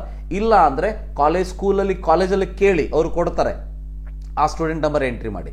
If you are a fresher ಇದ್ದುಕೊಂಡು ಸ್ಟೇಟ್ ಆದರೆ ಅಂದರೆ 10th ಸ್ಟೇಟಲ್ಲಿ ಕಲ್ತವರಾಗಿದ್ದರೆ ಆಟೋಮೆಟಿಕಲಿ ಇಲ್ಲಿ ಫ್ಲೆಚ್ ಆಗಿಬಿಡ್ತದೆ, ನೀವೇನು ಎಂಟರ್ ಮಾಡುವಂಥ ಅವಶ್ಯಕತೆ ಇಲ್ಲ. CBSE ಅಥವಾ ICSE ಆದರೆ ನೀವು ನಿಮ್ಮ ಕಾಲೇಜಲ್ಲಿ ಈ ನಂಬರ್ನ ತೆಗೆದುಕೊಂಡು ರೈಟ್. ಸೊ ಈ ರೀತಿ 2023 JJ03 ಅಂತ ಇರ್ತದೆ. ಇದು ಓನ್ಲಿ ಫಾರ್ ಫ್ರೆಷರ್ ಸ್ಟೂಡೆಂಟ್ಸ್ಗಳಿಗೆ. ಸೊ ಯಾರು ಆಲ್ರೆಡಿ ಪಾಸ್ ಆಗಿದ್ದೀರಿ, ರಿಪೀಟರ್ಸ್ ಇದ್ದೀರಿ, ಅವರಿಗೆ ಇಲ್ಲಿ 6 ಡಿಜಿಟ್ ನಂಬರನ್ನು ಎಂಟರ್ ಮಾಡಿ ಅಂತ ಕೇಳ್ತದೆ. ಸೊ ನಿಮ್ಮ ಮಾರ್ಕ್ಸ್ ಕಾರ್ಡನ್ನು ಓಪನ್ ಮಾಡಿ, ಸೆಕೆಂಡ್ PU ಮಾರ್ಕ್ಸ್ ಕಾರ್ಡನ್ನು ಓಪನ್ ಮಾಡಿ, ಅದರಲ್ಲಿ ರಿಜಿಸ್ಟರ್ ನಂಬರ್ ಅಂತೇಳಿ ಒಂದು 6 ಡಿಜಿಟ್ ನಂಬರ್ ಇರ್ತದೆ. ಅದನ್ನು ಹಾಕಿದ ತಕ್ಷಣ ನೇಮ್ ಮ್ಯಾಚಿಂಗ್ ಅಂತ ತೋರಿಸ್ತದೆ. ಒಂದೊಮ್ಮೆ ಬರಲಿಲ್ಲ ಅಂದರೆ ನೇಮ್ ಮಿಸ್ ಮ್ಯಾಚ್ ಅಂತ ಬಂದರೆ ದ ಮೀನಿಂಗ್ ಈಸ್ ದ್ಯಾಟ್ ನಿಮ್ಮ 6 ಡಿಜಿಟ್ ನಂಬರ್ ರಾಂಗ್ ಆಗಿದೆ, ಅದಕ್ಕೆ ಬರ್ತಾ ಇಲ್ಲ. ಅಥವಾ ಇಲ್ಲಿ ಇರೋದು ರಾಂಗ್ ಆಗಿದೆ, ಅದಕ್ಕೆ ಬರ್ತಾ ಇಲ್ಲ. ಸೊ ಅದಕ್ಕೆ ವರಿ ಮಾಡ್ಕೊಳ್ಳೋ ಅವಶ್ಯಕತೆ ಇಲ್ಲ. ಫ್ರೆಷರ್ ಆಗಿದ್ರೆ 10th ಸ್ಟೇಟ್ ಬೋರ್ಡ್ 10th ಅಲ್ಲಿ ಓದಿದ್ರೆ ನಿಮಗೆ ಆಟೋಮೆಟಿಕಲಿ ಫ್ಲೆಚ್ ಆಗ್ತದೆ. CBSE ICS ಅವರಾಗಿದ್ರೆ ಸೊ ನಿಮ್ಮ ಸ್ಕೂಲಲ್ಲಿ ರಿಜಿಸ್ಟರ್ ನಂಬರ್ ತಗೊಳ್ಳಿ ಫ್ರೆಷರಿಗೆ, ಅಥವಾ ನಿಮ್ಮ ಒಂದು ಫಸ್ಟ್ PUC ಮಾರ್ಕ್ಸ್ ಕಾರ್ಡ್ ಮೇಲೆ ಇರ್ತದೆ, ಅದನ್ನು ತಗೊಳ್ಳಿ, ಎಂಟರ್ ಮಾಡಿ.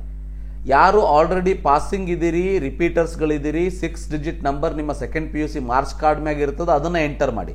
ಎಂಟರ್ ಮಾಡಿದ ತಕ್ಷಣ ನೇಮ್ ಮ್ಯಾಚ್ಡ್ ಅಂತ ಬಂದ್ಬಿಡ್ತದ, ಫೈನ್. ಮಿಸ್ ಮ್ಯಾಚ್ ಅಂತ ಬಂದರೆ ನೀವು ಹಾಕಿರೋ ನಂಬರ್ ಏನು ರಾಂಗ್ ಆಗಿರ್ತದ, ಅದನ್ನು ಕರೆಕ್ಟಾಗಿ ಎಂಟರ್ ಮಾಡಿ. ನೆಕ್ಸ್ಟು ಅದಾದಮೇಲೆ ತೇರ್ಗಡೆ ಆದ ವರ್ಷ ಅಂತ ಬರ್ತದ. ಫ್ರೆಷರ್ ಇದ್ರೆ 2024 ಸೆಲೆಕ್ಟ್ ಮಾಡಿ. So if you are already passed 2023 ಅದರಲ್ಲಿ ಮತ್ತೆ ಆಗಸ್ಟ್ ಜುಲೈ ಅಂತ ಬರ್ತದೆ, ಸಪ್ಲಿಮೆಂಟರಿ ಎಕ್ಸಾಮ್ ಬೇರೆ ಬೇರೆ ಟೈಮಿಗೆ ಆಗಿರೋದಕ್ಕೆ ಅದನ್ನು ಸೆಲೆಕ್ಟ್ ಮಾಡಿ. ಸೊ ಇಲ್ಲಿ ಕರ್ನಾಟಕದ ತೇರ್ಗಡೆ ಆದ ಜಿಲ್ಲೆ ಅಂತ ಬರ್ತದೆ, ನೀವು ಇಲ್ಲಿ ಯಾವ ಜಿಲ್ಲೆ ಇದೆ ಅದನ್ನು ಎಂಟರ್ ಮಾಡಿ. ನಾನು ಧಾರವಾಡ ಅಂತ ಹಾಕ್ತೀನಿ. ಸೊ ವ್ಯಾಸಂಗ ಮಾಡಿರೋ ಶಾಲೆ ಪ್ರೈವೇಟು, ಗೌರ್ಮೆಂಟು, ಏಡೆಡ್, ನಿಮ್ಮ ಸ್ಕೂಲ್ ನಿಮ್ಗೆ ಗೊತ್ತಿರ್ತದೆ. ಸೊ ಮ್ಯಾಕ್ಸಿಮಮ್ ಪ್ರೈವೇಟ್ ಕಾಲೇಜಸ್ ಇರ್ತದೆ, ಗೌರ್ಮೆಂಟ್ ಕಾಲೇಜಸ್ ಇರ್ತದೆ, ಏಡೆಡ್ ಇರ್ತದೆ. ಸೊ ಅದನ್ನು ಹಾಕಿ. ಸೊ ಇಲ್ಲಿ ಹಿಂದಿನ ವರ್ಷ ನೀಟ್ ಪರೀಕ್ಷೆಗೆ ಹಾಜರಾಗಿದ್ದೀರಾ ಅಂತ ತೋರಿಸ್ತದ. ನೋ ಅಂತ ಹಾಕಿದರೆ ಇದು ಯಾವುದನ್ನು ಹಾಕೋ ಅವಶ್ಯಕತೆ ಇಲ್ಲ. ಎಸ್ ಅಂತ ಹಾಕಿದರೆ ನೀವು ನಿಮ್ಮ CET ನಂಬರ್ ಯಾವ ರೀತಿ ಇರ್ತದೆ ಅಂದರೆ 23 UGE NW120 ಈ ರೀತಿ ನಂಬರ್ ಇರ್ತದೆ. ರೈಟ್. ಸೊ ಈ ರೀತಿ ನಂಬರ್ ನಿಮ್ಮ CET ಹಾಲ್ ಟಿಕೆಟ್ ಮೇಲೆ ಇರ್ತದೆ, ಅಪ್ಲಿಕೇಶನ್ ಫಾರ್ಮಲ್ಲಿ ಇರೋದಿಲ್ಲ. ಲಾಸ್ಟ್ ಇಯರ್ದು ಹಾಲ್ ಟಿಕೆಟ್ ಮೇಲೆ ಇರ್ತದೆ, ಅದನ್ನು ಎಂಟರ್ ಮಾಡಿ. ಹಾಜರಾದ ವರ್ಷ ಎಂಟರ್ ಮಾಡಿ. ಸೊ ನೀವು ಸೀಟ್ ಅಂಡರ್ ಪಡೆದುಕೊಂಡಿದ್ದೀರಾ ಅಂತ ಕೇಳ್ತದ. ನೀವೇನಾದರೂ ಪಡ್ಕೊಂಡಿದ್ರೆ ಎಸ್ ಅಂತ ಕೊಡಿ, ಇಲ್ಲಾಂದ್ರೆ ನೋ ಅಂತ ಕೊಡಿ. ಸೊ ಇಲ್ಲಿ ಆಟೋಮೆಟಿಕಲಿ ಎ ಅಂತ ಬಂದ್ಬಿಡ್ತು. ನೀವೇನಾದರೂ ಫ್ರೆಷರ್ ಇದ್ರೆ ನೋ ಅಂತ ಕೊಡ್ತೀರಿ, ಯಾವುದನ್ನು ಎಂಟ್ರಿ ಮಾಡೋ ಅವಶ್ಯಕತೆ ಇಲ್ಲ. ಕ್ಲಾಸ್ ಎ ಬರ್ತದೆ, ಉಳಿಸು ಕ್ಲಿಕ್ ಮಾಡಿ. ಇದನ್ನು ಕ್ಲಿಕ್ ಮಾಡಿದ ತಕ್ಷಣ ನಿಮಗೆ ಸೊ ಯಾವುದಾದ್ರೂ ಬಿಟ್ಟಿದ್ರೆ ಎಂಟರ್ ಮಾಡಿ ಅಂತ ತೋರಿಸ್ತದೆ. ಇಲ್ಲ ಅಂದರೆ ಗೋ ಟು ನೆಕ್ಸ್ಟ್ ಅಂತ ಬರ್ತದೆ, ನೆಕ್ಸ್ಟ್ ಮೇಲೆ ಕ್ಲಿಕ್ ಮಾಡಿ. ಕ್ಲಿಕ್ ಮಾಡಿದ ತಕ್ಷಣ ನಿಮಗೆ ಈ ರೀತಿಯಾಗಿ ಮುಂದಿನ ಒಂದು ಪೇಜ್ ಓಪನ್ ಆಗ್ತದೆ. ರಿಸರ್ವೇಷನ್ ಬಹಳ ಇಂಪಾರ್ಟೆಂಟ್. ಇದು ರಿಸರ್ವೇಷನ್ ಫಸ್ಟ್ ಪಾಯಿಂಟ್ ಇದೆ. Do you want to claim category other than general merit? So ಇಲ್ಲಿ ಎಸ್ ಅಂತ ಇದೆ, ನೋ ಅಂತ ಇದೆ. ಸೊ ನೀವೇನಾದರೂ ಜನರಲ್ ಮೆರಿಟ್ಗೆ ಸೇರಿದವರಾಗಿದ್ರೆ ನೋ ಅಂತ ಕೊಡಿ. ಸೊ ನಿಮ್ಮ ಹತ್ರ ಕಾಸ್ಟ್ ಕ್ಯಾಟಗರಿ ಸರ್ಟಿಫಿಕೇಟ್ ಇದ್ರೆ ಎಸ್ ಅಂತ ಕೊಡಿ. ಬಹಳ ಇಂಪಾರ್ಟೆಂಟ್. ಇಲ್ಲಿ ಮಿಸ್ಟೇಕ್ ಮಾಡಬೇಡಿ. ನಿನ್ನೆ ಯಾರು ಫೋನ್ ಮಾಡಿ ಹೇಳ್ತಾ ಇದ್ರು ಸೈಬರ್ದವ್ರು ಮಿಸ್ಟೇಕ್ ಮಾಡಿಬಿಟ್ಟಿದ್ದಾರೆ ಅಂತೇಳಿ. ಸೈಬರ್ದವ್ರು ಮಿಸ್ಟೇಕ್ ಮಾಡಿದ್ರೆ ಅದು ನಿಮ್ಮ ಮಿಸ್ಟೇಕು, ಸೈಬರ್ದವ್ರದ್ದಲ್ಲ. ಸೈಬರ್ ಅವ್ರ ಮೇಲೆ ನಂಬಿಕೆ ಇಟ್ಟು ಅವರ ಪಕ್ಕದಲ್ಲಿ ಕುತ್ಕೊಂಡು ನೀವು ಹಾಕಬೇಕಾಗಿತ್ತು. ಸೊ ಕುತ್ಕೊಂಡಿಲ್ಲ, ಅವ್ರು ನಮ್ಮ ಮನಸ್ಸಿಗೆ ಬಂದಾಗ ಹಾಕ್ಕೊಂಡಿದ್ರು. ಲಾಸ್ಟಿಗೆ ಅವರ ಜೀವನ ಅಲ್ಲ ಇದು, ನೀವು ಮತ್ತು ನಿಮ್ಮ ಮಕ್ಕಳ ಭವಿಷ್ಯ ಇದು. ಸೊ ಅದಕ್ಕಾಗಿ ರಿಸ್ಕ್ ತೊಗೊಳೋದಕ್ಕೆ ಹೋಗಬೇಡಿ. ಒಂದು ಕರೆಕ್ಟಾದ ಗೈಡೆನ್ಸನ್ನು ತಗೊಳ್ಳಿ. ಸೊ ನಿಮಗೆ ನನ್ನ ಗೈಡೆನ್ಸ್ ಬೇಕಾದರೆ ನನ್ನ ಗ್ರೂಪನ್ನು ಜಾಯಿನ್ ಆಗಿ. ರೈಟ್. ಸೊ ಇಲ್ಲಿ ಇಲ್ಲ ಅಂತ ಕ್ಲಿಕ್ ಮಾಡ್ತೀರಿ ಜನರಲ್ ಮೆರಿಟ್ ಆದರೆ. ಇದ್ರೆ ಎಸ್ ಅಂತ ಕ್ಲಿಕ್ ಮಾಡಿ. ಎಸ್ ಅಂತ ಕ್ಲಿಕ್ ಮಾಡಿದ ತಕ್ಷಣ ಇಲ್ಲಿ RD ನಂಬರ್ ಹಾಕೋದಕ್ಕೆ ಒಂದು ಕಾಲಮ್ ಬರ್ತದೆ, ಅಲ್ಲಿ RD ನಂಬರ್ನ ಎಂಟ್ರಿ ಮಾಡಿ. ಎಂಟ್ರಿ ಮಾಡಿದ ತಕ್ಷಣ ಈ ರೀತಿಯಾಗಿ your R D number is accepted ಅಂತ ಬಂದ್ಬಿಟ್ಟು ಈ ರೀತಿಯಾಗಿ ಒಂದು ಟೋಟಲ್ ಡೀಟೇಲ್ ಬರ್ತದೆ. ಯಾವ ಕ್ಯಾಟಗರಿ ಇದೆ, ಯಾವುದು ಎಕ್ಸೆಪ್ಟ್ ಆಗಿದೆ, ಆರ್ ಡಿ ಫಾದರ್ ನಮ್ಮ ನೇಮ್ ಏನಿದೆ, ಮದರ್ ನೇಮ್ ಏನಿದೆ ಎಲ್ಲ ಬರ್ತದೆ. So student name as it is 10th marks card ಇರಬೇಕು, ಅವಾಗ ಮಾತ್ರ ಎಕ್ಸೆಪ್ಟ್ ಆಗ್ತದೆ. ಫಾದರ್ ನೇಮ್ ಸ್ವಲ್ಪ ಇನಿಷಿಯಲ್ ಹಿಂದೆ ಮುಂದೆ ಆದರೂ ಕೂಡ ತಗೊಳ್ತಾ ಇದೆ. ಖುಷಿಯ ವಿಚಾರ ಅಂದರೆ ಸ್ವಲ್ಪ ಫಾದರ್ ನೇಮ್ ಹಿಂದೆ ಮುಂದೆ ಆದರೂ ಕೂಡ ತಗೊಳ್ತಾ ಇದೆ. ಅಥವಾ ಫಾದರ್ ನೇಮ್ ಮತ್ತೆ ಸರ್ ನೇಮ್ ಮಧ್ಯೆ ಅವರ ಫಾದರ್ ನೇಮ್ ಸೇರ್ಕೊಂಡ್ರು ಕೂಡ ತಗೊಳ್ತಾ ಇದೆ. ಅದಕ್ಕೆ ತಲೆ ಕೆಡಿಸ್ಕೊಳ್ಳೋಂಥ ಅವಶ್ಯಕತೆ ಇಲ್ಲ. So it is accepting. ಹಾಗಂತ ಹೇಳಿ ನೀವು ಇದನ್ನ ಎಂಟ್ರಿ ಮಾಡಿದ ಮೇಲೇನೆ ಗೊತ್ತಾಗ್ತದ ಎಕ್ಸೆಪ್ಟ್ ಆಗಿದೆಯೋ ಇಲ್ಲೋ ಅಂತೇಳಿ. ಅದಕ್ಕೆ ಈ ಪೇಜ್ ವರೆಗೆ ನೀವು ಎಂಟ್ರಿ ಮಾಡಿದ ಮೇಲೆ ಸೊ ಹಾಗೇನಾದ್ರೂ ಮಿಸ್ಟೇಕ್ ಅಂತ ಬಂದ್ರೆ so it is better to go to tahsildar office and correct it. ಅದಾದ್ಮೇಲೆ ನೆಕ್ಸ್ಟ್ ಪೇಜ್, ನೀವು ಆದಾಯ ಕ್ಲೇಮ್ ಪಡೆಯುವರ ಅಂತ ಬರ್ತದೆ. ನಿಮ್ದೇನಾದ್ರೂ caste certificate 2A 2B 3A 3B ಇದ್ರೆ ಸೊ ಇದು caste and income certificate same ಬರ್ತದೆ. Caste and income certificate same ಬರೋದಕ್ಕೆ so remember, ನಿಮಗೆ ಸಪರೇಟ್ ಆಗಿ ಇನ್ಕಮ್ ಸರ್ಟಿಫಿಕೇಟ್ ಕೊಡುವಂತ ಅವಶ್ಯಕತೆ ಇಲ್ಲ. ನಿಮಗೆ ಇಲ್ಲೇನಾದ್ರೂ ಕ್ಲೇಮ್ ನಿಮ್ಮದು ಕ್ಲೇಮ್ ಆಗಿಬಿಟ್ರೆ ಸೊ ಆವಾಗ ನಿಮಗೆ ಆಟೋಮೆಟಿಕಲಿ ಇಲ್ಲಿನೂ ಕೂಡ ಬಂದ್ಬಿಡ್ತದೆ. ರೈಟ್. ಸೊ ಇಲ್ಲಿ ಹೌದು ಅಂತಾನೆ ಬಂದ್ಬಿಡ್ತದೆ, ಆಟೋಮೆಟಿಕಲಿ ಹೌದು ಅಂತಾನೆ ಬಂದ್ಬಿಡ್ತದೆ, ಗೊತ್ತಿರಲಿ. ಸೊ ಒಂದೊಮ್ಮೆ ಇಲ್ಲಿ ಏನಾದರೂ ನಿಮ್ಮದು ಕ್ಲೇಮ್ ಇಲ್ಲಿ SC ST ಅಥವಾ ಇದು ಏನಾದರೂ ಬಂದ್ರೆ ಇಲ್ಲಿ ನಿಮಗೆ ಆರ್ ಡಿ ನಂಬರ್ನ ಎಂಟ್ರಿ ಮಾಡಿ ಅಂತ ಕೇಳ್ತದ. ಇಲ್ಲಿ ಎಸ್ ಅಂತ ಹಾಕಿ ಇಲ್ಲಿ ಎಸ್ ಅಂತ ಹಾಕಿ ಆರ್ ಡಿ ನಂಬರ್ನ ಎಂಟ್ರಿ ಮಾಡಬೇಕು. ಸೊ ಇಲ್ಲಿ ಆರ್ ಡಿ ನಂಬರ್ನ ನೀವು ಎಂಟ್ರಿ ಮಾಡಬೇಕಾಗ್ತದ, ಗೊತ್ತಿರಲಿ. ರೈಟ್. ಇದಾದ್ಮೇಲೆ 371J ಎಸ್ ಆರ್ ನೋ ಅಂತ ಇದೆ. ಎಸ್ ಅಂತ ಹಾಕಿದ್ರೆ ಆರ್ ಡಿ ನಂಬರ್ನ ಎಂಟ್ರಿ ಮಾಡಬೇಕು, ಅದು ಎಕ್ಸೆಪ್ಟೆಡ್ ಅಂತ ಬಂದ್ಬಿಡ್ತದ. ಎಲ್ಲ ಸರಿಯಾಗಿದ್ರೆ ಇಲ್ಲ ನೋ ಅಂತ ಎಂಟ್ರಿ ಮಾಡಿ. 1 to 10 yes or no entry ಮಾಡಿ. ಸೊ ಇಲ್ಲಿ religious minority. So religious minority ಅಂದ್ರೆ ಮುಸ್ಲಿಂ ಮತ್ತು ಕ್ರಿಶ್ಚಿಯನ್ ಇಬ್ಬರಿಗೆ ಬರುವಂಥದ್ದು. ಸೊ ಇದಕ್ಕೆ ನೀವು ಎಸ್ ಅಂತ ಹಾಕಿದ್ರೆ ಆರ್ ಡಿ ನಂಬರ್ನ ಎಂಟ್ರಿ ಮಾಡಬೇಕಾಗ್ತದೆ, ಸರ್ಟಿಫಿಕೇಟ್ ರೆಡಿ ಇರಬೇಕಾಗ್ತದೆ. ಸೊ ನಿಮ್ದೇನಾದ್ರೂ ನೋ ಅಂತ ಇದ್ರೆ ಸರ್ಟಿಫಿಕೇಟ್ ಹಾಕುವಂತ ಅವಶ್ಯಕತೆ ಇರೋದಿಲ್ಲ. ಮುಂದೋಗಿ Kannada medium yes or no ಅಂತ ಕೊಡಿ. ಸೊ ಇಲ್ಲಿ linguistic minority yes or no ಅಂತ ಕೊಡಿ. ಇಲ್ಲಿ ಯಾವ್ದು ಕೊಟ್ಟರು ನಿಮಗೆ ಇಲ್ಲಿ ಸರ್ಟಿಫಿಕೇಟ್ ಕೇಳೋದಿಲ್ಲ, ಬಟ್ ಮುಂದೆ ಸರ್ಟಿಫಿಕೇಟ್ ಅಪ್ಲೋಡ್ ಮಾಡೋದಕ್ಕೆ ಕೇಳ್ತದೆ. ಸೊ ಇಲ್ಲಿ ಎಸ್ ಆರ್ ನೋ ಅಂತ ಕೊಡಿ. ಇದು ಓನ್ಲಿ ತೆಲುಗು, ತಮಿಳ್ ಅಂಡ್ ತುಳುದವರಿಗೆ ಸಂಬಂಧಪಟ್ಟಿದ್ದು ಅನ್ನೋದು ಗೊತ್ತಿರಲಿ. Then are you son of Jammu Kashmir ಅಂತ ಬರ್ತದ, ನೋ ಅಂತ ಕೊಡ್ತೀರಿ maximum. Saint John's reservation claim application for medical only ಅಂತ ಇದೆ. ಸೊ ನೀವೇನಾದರೂ ರಿಸರ್ವೇಷನ್ ಮೆಡಿಕಲ್ಗೆ ಏನಾದರೂ ಹಾಕಬೇಕು ಅಂತ ಇದ್ರೆ ಎಸ್ ಅಂತ ಕೊಡಬೇಕು, ಇಲ್ಲಾಂದ್ರೆ ನೋ ಅಂತ ಕೊಡಬೇಕು. ಸೊ ಇನ್ನು NCC ಸ್ಪೋರ್ಟ್ಸ್ ಸ್ಪೆಷಲ್ ಕ್ಯಾಟಗರಿ ಇದ್ರೆ ಎಸ್ ಅಂತ ಕೊಡಿ, ಇಲ್ಲ ಅಂದ್ರೆ ನೋ ಅಂತ ಕೊಡಿ. ಈ ರೀತಿ ಕೊಟ್ಟ ತಕ್ಷಣ ಈ ರೀತಿ ಒಂದು ಪೇಜ್ ಓಪನ್ ಆಗ್ತದೆ. ಮೇಲ್ಗಡೆ ನೀವು ಯಾವ್ಯಾವುದನ್ನ ಕ್ಲೇಮ್ ಮಾಡಿದ್ದೀರಿ ಅನ್ನೋ ಒಂದು ಆಧಾರದ ಮೇಲೆ ಈ ರೀತಿ ಒಂದು ಪೇಜ್ ಓಪನ್ ಆಗ್ತದೆ. ಇದರಲ್ಲಿ ನೀವೇನಾದ್ರೂ ಲಿಂಗ್ವಿಸ್ಟಿಕ್ ಮೈನಾರಿಟಿ ಎಸ್ ಅಂತ ಕೊಟ್ರೆ ಕ್ಲೇಮ್ಡ್ ಅಂತ ಬರ್ತದೆ.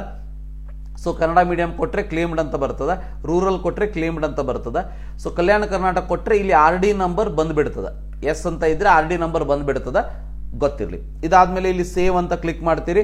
ಸೇವ್ ಅಂತ ಕ್ಲಿಕ್ ಮಾಡ್ತೀರಿ. ಸೊ ಏನಾದರೂ ಬಿಟ್ಟಿದ್ರೆ ಎಂಟರ್ ಮಾಡಿ ಅಂತ ಬರ್ತದೆ, ಇಲ್ಲ ಅಂದ್ರೆ ನೆಕ್ಸ್ಟ್ ಅಂತ ಕ್ಲಿಕ್ ಮಾಡಿ ಅಂತ ಬರ್ತದೆ. ಸೊ ನೆಕ್ಸ್ಟ್ ಅಂತ ಕ್ಲಿಕ್ ಮಾಡ್ತೀರಿ. ಸೊ ನೆಕ್ಸ್ಟ್ ಮುಂದೆ ಹೋಗ್ತೀರಿ. ಮುಂದೆ ಹೋದಾಗ ಈ ರೀತಿ ಸ್ಟಡಿ ಡೀಟೇಲ್ಸ್ ಇರುವಂತ ಒಂದು ಪೇಜ್ ನಿಮಗೆ ಓಪನ್ ಆಗ್ತದೆ. ನೀವೀಗ ಇಲ್ಲಿ ಏನು ಮಾಡಬೇಕು ಅಂದರೆ ಸಪರೇಟ್ ಆಗಿ ಕ್ಲಾಸಸ್ಗಳನ್ನ ಎಂಟ್ರಿ ಮಾಡಬೇಕು. ಸೆಲೆಕ್ಟ್ ಪಾಸ್ಟ್ ಕ್ಲಾಸ್ ಇಲ್ಲಿ 1 ಅಂತ ಕ್ಲಿಕ್ ಮಾಡಿ. ಇಲ್ಲಿ ಸೆಲೆಕ್ಟ್ ಸ್ಟಾರ್ಟ್ ಇಯರ್ ಅಂತ ಇದೆ, ಬಟ್ ಇಲ್ಲಿ ಪಾಸ್ಟ್ ಇಯರ್ ಸೆಲೆಕ್ಟ್ ಮಾಡಬೇಕು. ಇಲ್ಲಿ ದೊಡ್ಡ ಮಿಸ್ಟೇಕ್ ಇದೆ ಇಲ್ಲಿ. ಸೊ 1ನೇ ಕ್ಲಾಸು 2013ರಲ್ಲಿ ನೀವು ಪಾಸ್ ಆಗಿದ್ರೆ ಇಲ್ಲಿ 2012 ಸೆಲೆಕ್ಟ್ ಮಾಡಬೇಡಿ, 2013 ಅಂತ ಸೆಲೆಕ್ಟ್ ಮಾಡಿ.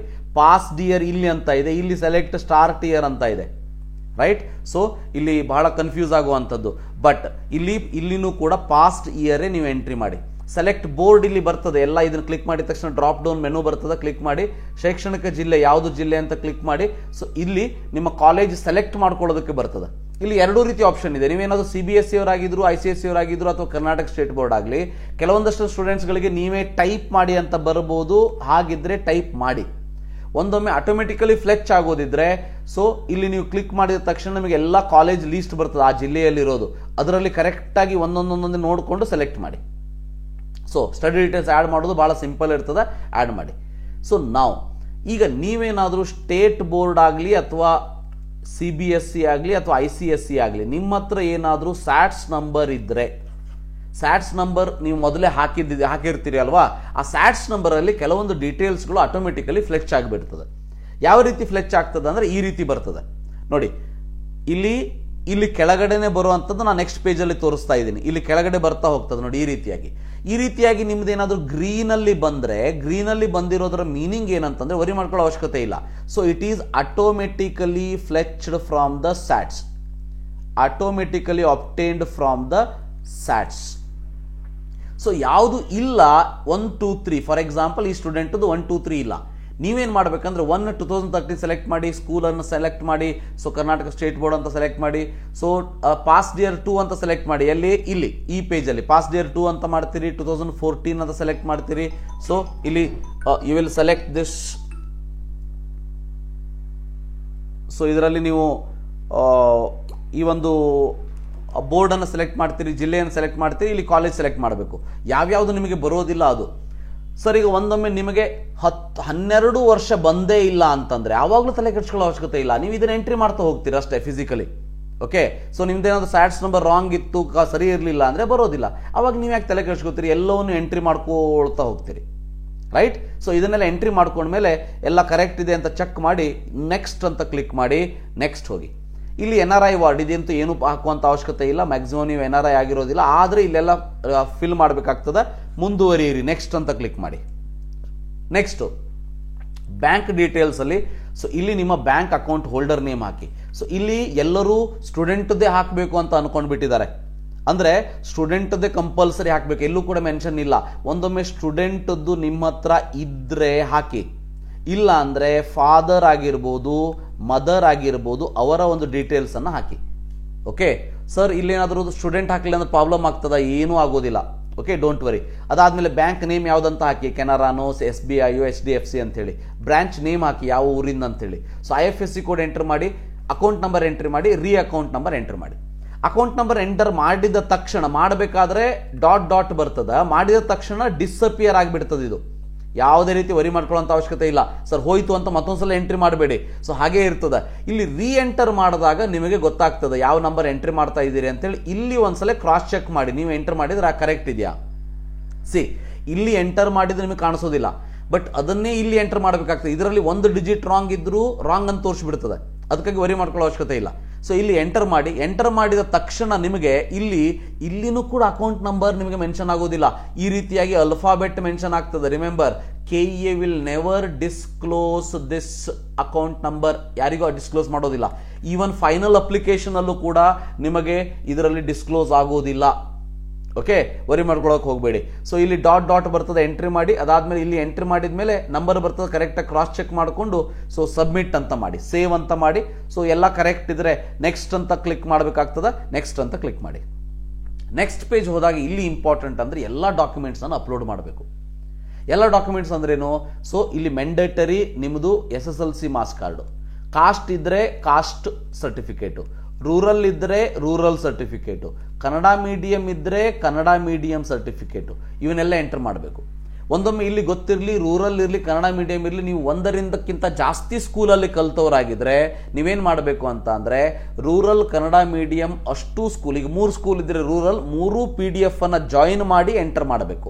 ಕನ್ನಡ ಮೀಡಿಯಂ 3 PDF 3 ಸ್ಕೂಲ್ ಇದ್ರೆ ಅದನ್ನು 3 ಜಾಯಿನ್ ಮಾಡಿ ಕಂಬೈನ್ ಮಾಡಿ ಅಪ್ಲೋಡ್ ಮಾಡಬೇಕು. ಓಕೆ, ಸೊ ಕಾಸ್ಟ್ ಇನ್ನು 371J ಇದ್ರೆ 371J ತೋರಿಸ್ತದೆ. ಇನ್ನು ಯಾವ ದಾಖಲೆಗಳು ಸ್ಯಾಟ್ಸ್ ಇಂದ ಫೆಚ್ ಆಗಿಲ್ಲ, ಯಾವ ಸ್ಟ್ಯಾಂಡರ್ಡ್ ಇಲ್ಲಿ ತೋರಿಸಿದ್ನಲ್ಲ, ಇಲ್ಲಿ ನೋಡಿ ಈ ವಿದ್ಯಾರ್ಥಿಯದ್ದು 4ರಿಂದ 12 ತನಕ ಫೆಚ್ ಆಗಿದೆ. ಅಂದ್ರೆ ಈಗ ಸ್ಟೂಡೆಂಟ್ 1 2 3 ಸ್ಟಡಿ ಸರ್ಟಿಫಿಕೇಟ್ ಮಾತ್ರ ಅಪ್ಲೋಡ್ ಮಾಡಬೇಕು. ಓಕೆ, ಸೊ ಒಂದೊಮ್ಮೆ ಇಲ್ಲಿ 1 to 10th ಫ್ಲೆಚ್ ಆಗಿಲ್ಲ ಅಂದ್ರೆ ಅಷ್ಟು ಕೇಳ್ತದೆ. PUC ದಂತೂ ಕೇಳೋದಿಲ್ಲ ಅಂತ ಹೇಳಿದ್ದಾರೆ. ನಿಮ್ದೇನಾದ್ರು ಲೆಸ್ ದ್ಯಾನ್ 7 ಇಯರ್ ಇದ್ರೆ ಮಾತ್ರ ಕೇಳ್ತೀನಿ ಅಂತ ಹೇಳಿದ್ದಾರೆ. ಇದಕ್ಕೆ ಮತ್ತೆ ಸ್ಟಡಿ ಸರ್ಟಿಫಿಕೇಟ್ ಮೇಲೆ BEO ಸೈನ್ ಅವಶ್ಯಕತೆ ಇಲ್ಲ ಅಂತ ಅದನ್ನು ಕೂಡ ನಿನ್ನೆ ಹೇಳಿದ್ದಾರೆ. ಅದರ ಮೇಲೆ ವಿಡಿಯೋವನ್ನು ಮಾಡಿದ್ದೀನಿ, ದಯವಿಟ್ಟು ನೋಡಿ. ರೈಟ್, ಸಾರಿ, ಇಲ್ಲಿ BEO ಸೈನ್ ಅವಶ್ಯಕತೆ ಇಲ್ಲ. ಯಾವ ರೀತಿ ಬರ್ತದ ಅಂತ ಅಂದ್ರೆ ನೋಡಿ ಈ ರೀತಿಯಾಗಿ ತೋರಿಸ್ತದೆ. ಸೊ ಫಾರ್ ಎಕ್ಸಾಂಪಲ್ ಈಗ ಆ ವಿದ್ಯಾರ್ಥಿಯದ್ದು 1 2 3 ಇಲ್ಲಿ ತೋರಿಸ್ತಾ ಇದೆ. 1 2 3 ಎಂಟರ್ ಮಾಡಬೇಕು. ಸಿಗ್ನೇಚರ್, ಫೋಟೋ, ಪಾಸ್ಪೋರ್ಟ್ ಸೈಜ್ ಇವು 3 ಕೂಡ ಇಮೇಜ್ ಫಾರ್ಮ್ ಅಲ್ಲಿ ಇರಬೇಕು. ಇಮೇಜ್ ಫಾರ್ಮ್ ಅಲ್ಲಿ ಲೆಸ್ ದ್ಯಾನ್ 50 KB ಅಲ್ಲಿ ಇರಬೇಕು. ಇವು ಮೂರು ಮಾತ್ರ ಏನಿರಬೇಕು ಅಂತ ಅಂದರೆ, so study certificate without BEOS ಏನಾದರೂ ನಡೀತದೆ, ಆಲ್ರೆಡಿ ಮಾಡ್ಕೊಂಡಿದ್ರೆ that is also well and good. So ಇನ್ನು SLC ಮೆಂಡೇಟರಿ, ಕಾಸ್ಟ್ ಸರ್ಟಿಫಿಕೇಟ್ನ ಇಲ್ಲಿ ಎಂಟ್ರಿ ಮಾಡಿ ತೋರಿಸಿದೆ, ಅದನ್ನು ಮೆಂಡೇಟರಿ. ನೀವೇನಾದರೂ ಹೈದರಾಬಾದ್ ಕರ್ನಾಟಕ ಇದ್ದರೆ 371J ಅಪ್ಲೋಡ್ ಮಾಡಬೇಕು, ರೂರಲ್ ಇದ್ದರೆ ರೂರಲ್, ಕನ್ನಡ ಮೀಡಿಯಂ ಇದ್ದರೆ ಕನ್ನಡ ಮೀಡಿಯಂ ಅಪ್ಲೋಡ್ ಮಾಡಬೇಕು. ಈಗ ಇಲ್ಲಿ ಪ್ರಾಬ್ಲಮ್ ಏನಿದೆ ಅಂದರೆ, ಸರ್ ನಾನೀಗ ಫಾರ್ ಎಕ್ಸಾಂಪಲ್ ಈ ಸ್ಟೂಡೆಂಟ್ ತಗೊಂಡ್ರೆ ಕ್ಲಾಸ್ 1 to 3 ಒಂದೇ ಸ್ಕೂಲಲ್ಲಿ ಓದಿದ್ದೀನಿ, ನನಗೆ ಒಂದೇ ಸ್ಟಡಿ ಸರ್ಟಿಫಿಕೇಟ್ ಕೊಟ್ಟಿದ್ದಾರೆ, ನಾನು ಹೇಗೆ ಅಪ್ಲೋಡ್ ಮಾಡಬೇಕು? ಬಹಳ ಸಿಂಪಲ್ಲು. ಒಂದೇ ಸ್ಟಡಿ ಸರ್ಟಿಫಿಕೇಟನ್ನು 3 ಸಾರಿ ಅಪ್ಲೈ ಮಾಡಬೇಕಷ್ಟೇ, 3 times ಅಪ್ಲೋಡ್ ಮಾಡಿ. ಸಿಸ್ಟಮೇ ಆಗಿದೆ, ನಾವೇನು ಮಾಡೋಕ್ಕೆ ಬರೋದಿಲ್ಲ. ನೀವು SSLC ಅವರಾಗಿದ್ದರೆ 10 years study certificate upload ಅಂತ ತೋರಿಸ್ತದೆ ಅದು. ಅವಾಗ ಏನು ಮಾಡಬೇಕು, ನಿಮಗೆ 10 year ನೀವು ಸ್ಕೂಲಿಗೆ ಹೋಗಿ ಪ್ರತಿ ಒಂದು ವರ್ಷದ್ದು ಒಂದೊಂದು ಸಪ್ರೇಟ್ ಕೊಡಿ ಅಂದರೆ ಅವರಿಗೆ ಹುಚ್ಚು ಹಿಡಿದು ಹೋಗ್ತದೆ, ಅವ್ರು ಕೊಡೋದಿಲ್ಲ. ಎಲ್ಲರೂ ಹೋಗಿ KA ಮುಂದೆ ನಿಲ್ತಾರೆ ಹೆಡ್ ಮಾಸ್ಟರ್ಸ್ಗಳು. ಸೊ ಹಾಗಿಲ್ಲ, ಈ 10 year 1 to 10th ನೀವು ಒಂದೇ ಸ್ಕೂಲಲ್ಲಿ ಕಲ್ತಿದ್ರು ಕೂಡ ಒಂದೇ ಸ್ಟಡಿ ಸರ್ಟಿಫಿಕೇಟ್ ಬರ್ತದೆ ನಿಮಗೆ. ಆ ಒಂದೇ ಸ್ಟಡಿ ಸರ್ಟಿಫಿಕೇಟನ್ನು 10 ಸಾರಿ ಅಪ್ಲೋಡ್ ಮಾಡಬೇಕು ನೀವು. 10 times you have to upload. Okay, so ಅದನ್ನು ಅಪ್ಲೋಡ್ ಮಾಡಿದ ಮೇಲೆ ಇಲ್ಲಿ ಫೈಲನ್ನು ಚೂಸ್ ಮಾಡಿ ಅಪ್ಲೋಡ್ ಅಂತ ಮಾಡಿ, ಅಪ್ಲೋಡ್ ಮಾಡಿದ ಮೇಲೆ ಕೆಳಗಡೆ ನಿಮಗೆ ಇಲ್ಲಿ ಮತ್ತೆ ಸೊ ನೆಕ್ಸ್ಟ್ ಅಂತ ತೋರಿಸ್ತದೆ. ಯಾವುದಾದ್ರೂ ಅಪ್ಲೋಡ್ ಆಗಿಲ್ಲ ಅಂದರೆ ಅಪ್ಲೋಡ್ ಆಗಿಲ್ಲ, ಅದನ್ನು ಹೇಗೆ ಚೆಕ್ ಮಾಡಬೇಕು ನೋಡಿ, ಈ ರೀತಿ ಬಂದ್ಬಿಡ್ತದೆ ನೋಡಿ ಎಲ್ಲ. ಈಗ ಫಾರ್ ಎಕ್ಸಾಂಪಲ್ ಈ ವಿದ್ಯಾರ್ಥಿ ಅಂದರೆ ಇದು ಮತ್ತೊಂದು ಎಕ್ಸಾಂಪಲ್ ತೊಗೊಂಡಿದ್ದೀನಿ. SLC ಎಂಟರ್ ಮಾಡಿದ್ದಾರೆ, 371J ಇತ್ತು ಇವ್ರದ್ದು, 371J ಮಾಡಿದ್ದಾರೆ, ಲಿಂಗ್ವಿಸ್ಟಿಕ್ ಮಾಡಿದ್ದಾರೆ, passport size, thumb, signature, class 1 2 3 4 5. ಈ ವಿದ್ಯಾರ್ಥಿಯದ್ದು 5th ಮೇಲ್ಗಡೆ SATS ಇಂದ ಆಟೋಮೆಟಿಕಲಿ ಫ್ಲೆಚ್ ಆಗಿತ್ತು, ಸ್ಟಡಿ ಸರ್ಟಿಫಿಕೇಟ್ ಅವಶ್ಯಕತೆ ಇದ್ದಿರಲಿಲ್ಲ. But 1 to 5 study certificate upload ಮಾಡಂತ ಇತ್ತು, ಮಾಡಿದ್ದಾರೆ. ಸೊ ಈ ರೀತಿಯಾಗಿ ನೀವು ಅಪ್ಲೋಡ್ ಮಾಡ್ತಾ ಹೋಗ್ತೀರಿ. ಸೊ ಇದರಲ್ಲಿ ಫೋಟೋ ಮಾತ್ರ ಇನ್ನೊಂದು ಸಾರಿ ಇಲ್ಲಿ ಡೌನ್ಲೋಡ್ ಮಾಡಿಕೊಂಡು ಚೆಕ್ ಮಾಡ್ಕೊಳ್ಳಿ, ನಿಮ್ಮದೇ ಹೌದೋ ಇಲ್ಲೋ ಅಂತೇಳಿ ಕನ್ಫರ್ಮಿಗೋಸ್ಕರ ಚೆಕ್ ಮಾಡ್ಕೋತೀರಿ. ಚೆಕ್ ಮಾಡ್ಕೊಂಡ ಮೇಲೆ ಇಲ್ಲಿ ನೆಕ್ಸ್ಟ್ ಅಂತ ಕ್ಲಿಕ್ ಮಾಡ್ತೀರಿ. ನೆಕ್ಸ್ಟ್ ಕ್ಲಿಕ್ ಮಾಡಿದ ಮೇಲೆ ಈ ರೀತಿ ಕೋರ್ಸ್ ಡೀಟೇಲ್ಸ್ ಬರ್ತದೆ. ಇದರಲ್ಲಿ ಈ ರೀತಿ ಆಪ್ಷನ್ ಬರ್ತದೆ, ನಿಮ್ಗೆ ಯಾವುದಂತ ಸೆಲೆಕ್ಟ್ ಮಾಡಿ. ನನ್ನ ಒಂದು ಸಜೆಷನ್ ಏನಂತಂದರೆ ಸೆಲೆಕ್ಟ್ ಆಲ್. ಎಲ್ಲ ಸೆಲೆಕ್ಟ್ ಮಾಡೋದ್ರಿಂದ ಲಾಸ್ ಅಂತೂ ಇಲ್ಲ. ನಿಮ್ಗೆ ಯಾವುದೇ ನೀವು ಆ ಕೋರ್ಸ್ ನೀವು ಹೋಗಲಿಲ್ಲ ಅಂದರೆ, ಎಕ್ಸಾಮ್ ಬರೆದಿಲ್ಲ ಅಂದರೆ ಏನೂ ಪ್ರಾಬ್ಲಮ್ ಇಲ್ಲ. ನನ್ನ ಒಂದು ಸಜೆಷನ್ ಸೆಲೆಕ್ಟ್ ಆಲ್. ಮುಂದಿನ ಕಡೆ ನೋಡ್ಕೊಳ್ಳೋಣಂತೆ. ಯಾಕಂದರೆ ಆ ಕೌನ್ಸಿಲಿಂಗ್ ಸಮಯದಲ್ಲಿ ನೀವು ಯಾವ ಕೋರ್ಸಿಂದ ಯಾವ ಕೋರ್ಸಿಗೆ ಜಂಪ್ ಆಗ್ತೀರಿ ಹೇಳಲಿಕ್ಕೆ ಬರೋದಿಲ್ಲ. ಇದಾದ ಮೇಲೆ ಇಲ್ಲಿ ಎಲ್ಲ ತೋರಿಸ್ತದೆ, ನೀವು ಯಾವ್ಯಾವ ಸೆಲೆಕ್ಟ್ ಮಾಡಿದ್ದೀರಿ ಅಂತ ತೋರಿಸ್ತದೆ. ಅದಾದಮೇಲೆ 600 rupees ಅಂತಲೂ ಕೂಡ ಇಲ್ಲಿ ತೋರಿಸ್ತದೆ ನೋಡಿ. ಈ ರೀತಿಯಾಗಿ ಟೋಟಲ್ ಅಪ್ಲಿಕೇಶನ್ ಫೀಸ್ 600 rupees ಅಂತ ತೋರಿಸ್ತದೆ. ಇನ್ನು ಕೆಳಗಡೆ ಅಗ್ರಿಕಲ್ಚರ್ ಕೋಟಾದವರಿಗೆ ಎಸ್ ಆರ್ ನೋ ಅಂತ ಬರ್ತದೆ. ಇಲ್ಲಿ ಎಸ್ ಆರ್ ನೋ ಅಂತ ಬರ್ತದೆ. ನೀವು ಎಸ್ ಅಂತ ಕೊಟ್ಟರೆ ಎಸ್, ನೋ ಅಂತ ಕೊಟ್ಟರೆ ನೋ ಅಂತ ಬರ್ತದೆ. ಸೊ ಎಸ್ ಅಂತ ಕೊಟ್ಟರೆ ಇಲ್ಲಿ ಅಗ್ರಿಕಲ್ಚರ್ ಪ್ರಾಕ್ಟಿಕಲ್ ಎಕ್ಸಾಮ್ ಸೆಂಟರ್ನ ನೀವು ಇಲ್ಲಿ ಸೆಲೆಕ್ಟ್ ಮಾಡಬೇಕು. ಸೊ ಅಗ್ರಿಕಲ್ಚರ್ ಪ್ರಾಕ್ಟಿಕಲ್ ಎಕ್ಸಾಮ್ ಸೆಂಟರ್ನ ಸೆಲೆಕ್ಟ್ ಮಾಡಬೇಕು. ಇಲ್ಲಿ ಅಗ್ರಿಕಲ್ಚರ್ ಕೋಟಾದವರಿಗೆ ಒಂದು ಪಾಯಿಂಟನ್ನು ಹೇಳೋದಕ್ಕೆ ಇಷ್ಟಪಡ್ತೀನಿ. ನಿಮಗೆ ಎಕ್ಸಾಮಿನೇಷನ್ಗೆ ಬಹಳ ಟೈಮ್ ಇಲ್ಲ. 23rd ನಿಮಗೆ ಎಕ್ಸಾಮಿನೇಷನ್ ಇಟ್ಬಿಟ್ಟಿದ್ದಾರೆ, ಎಗ್ರಿ ಪ್ರಾಕ್ಟಿಕಲ್ ಎಕ್ಸಾಮ್ ಇಟ್ಟಿದ್ದಾರೆ. ಸೊ ರಿಮೆಂಬರ್ 200 marks ಪೇಪರಿಗೆ ಎಕ್ಸಾಮ್ ಇರ್ತದೆ. ಇದರಿಗೆ ಯಾವ್ಯಾವ ಡಾಕ್ಯುಮೆಂಟ್ಸ್ ಬೇಕು ಅನ್ನೋದನ್ನು ನಾನು ಇವತ್ತು ಸಂಜೆ ವಿಡಿಯೋದಲ್ಲಿ ಹೇಳ್ತೀನಿ. ರೈಟ್. ಸೊ ಈ ಅಗ್ರಿಕಲ್ಚರ್ಗೆ ಒಂದು ಸಣ್ಣ ಕೋಚಿಂಗ್ ನೀವು ತಗೊಂಡ್ರಿ ಅಂತಂದ್ರೆ ಬೆಟರ್ ಆಗ್ತದೆ. ಯಾಕಂತಂದ್ರೆ ನಿಮಗೆ ಕೆಲವೊಂದಷ್ಟು ಇನ್ಫಾರ್ಮೇಶನ್ ಗೊತ್ತಿರೋದೇ ಇಲ್ಲ. ಆ ಇನ್ಫಾರ್ಮೇಶನ್ ಮೇಲೆ ಕ್ವಶನ್ ಕೇಳ್ತಾರೆ. ನೀವೇನಾದರೂ ಸ್ಟ್ರಾಂಗ್ಲಿ BSc ಅಗ್ರಿಕಲ್ಚರ್ ಆಗಿರ್ಬೋದು ಅಥವಾ ವೆಟರ್ನರಿ ಮಾಡಬೇಕು ಅಂತ ಇದ್ರೆ ಆನ್ಲೈನ್ ಕೋಚಿಂಗ್ ತಗೊಳ್ಳೋದು ಬೆಟರ್, ಅಥವಾ ಆಫ್ಲೈನ್ ಆದರೂ ತಗೋಬಹುದು. ಆಫ್ಲೈನ್ ಆದರೆ ನಮ್ಮ ಹಂಚಿಮನಿ ಕ್ಲಾಸಸ್ಸಲ್ಲೇ ನಮ್ಮದು ಇರ್ತದೆ. ಸೊ ನಿಮಗೆ ಒಬ್ಬರ ನಂಬರನ್ನು ಕೊಡ್ತೀನಿ.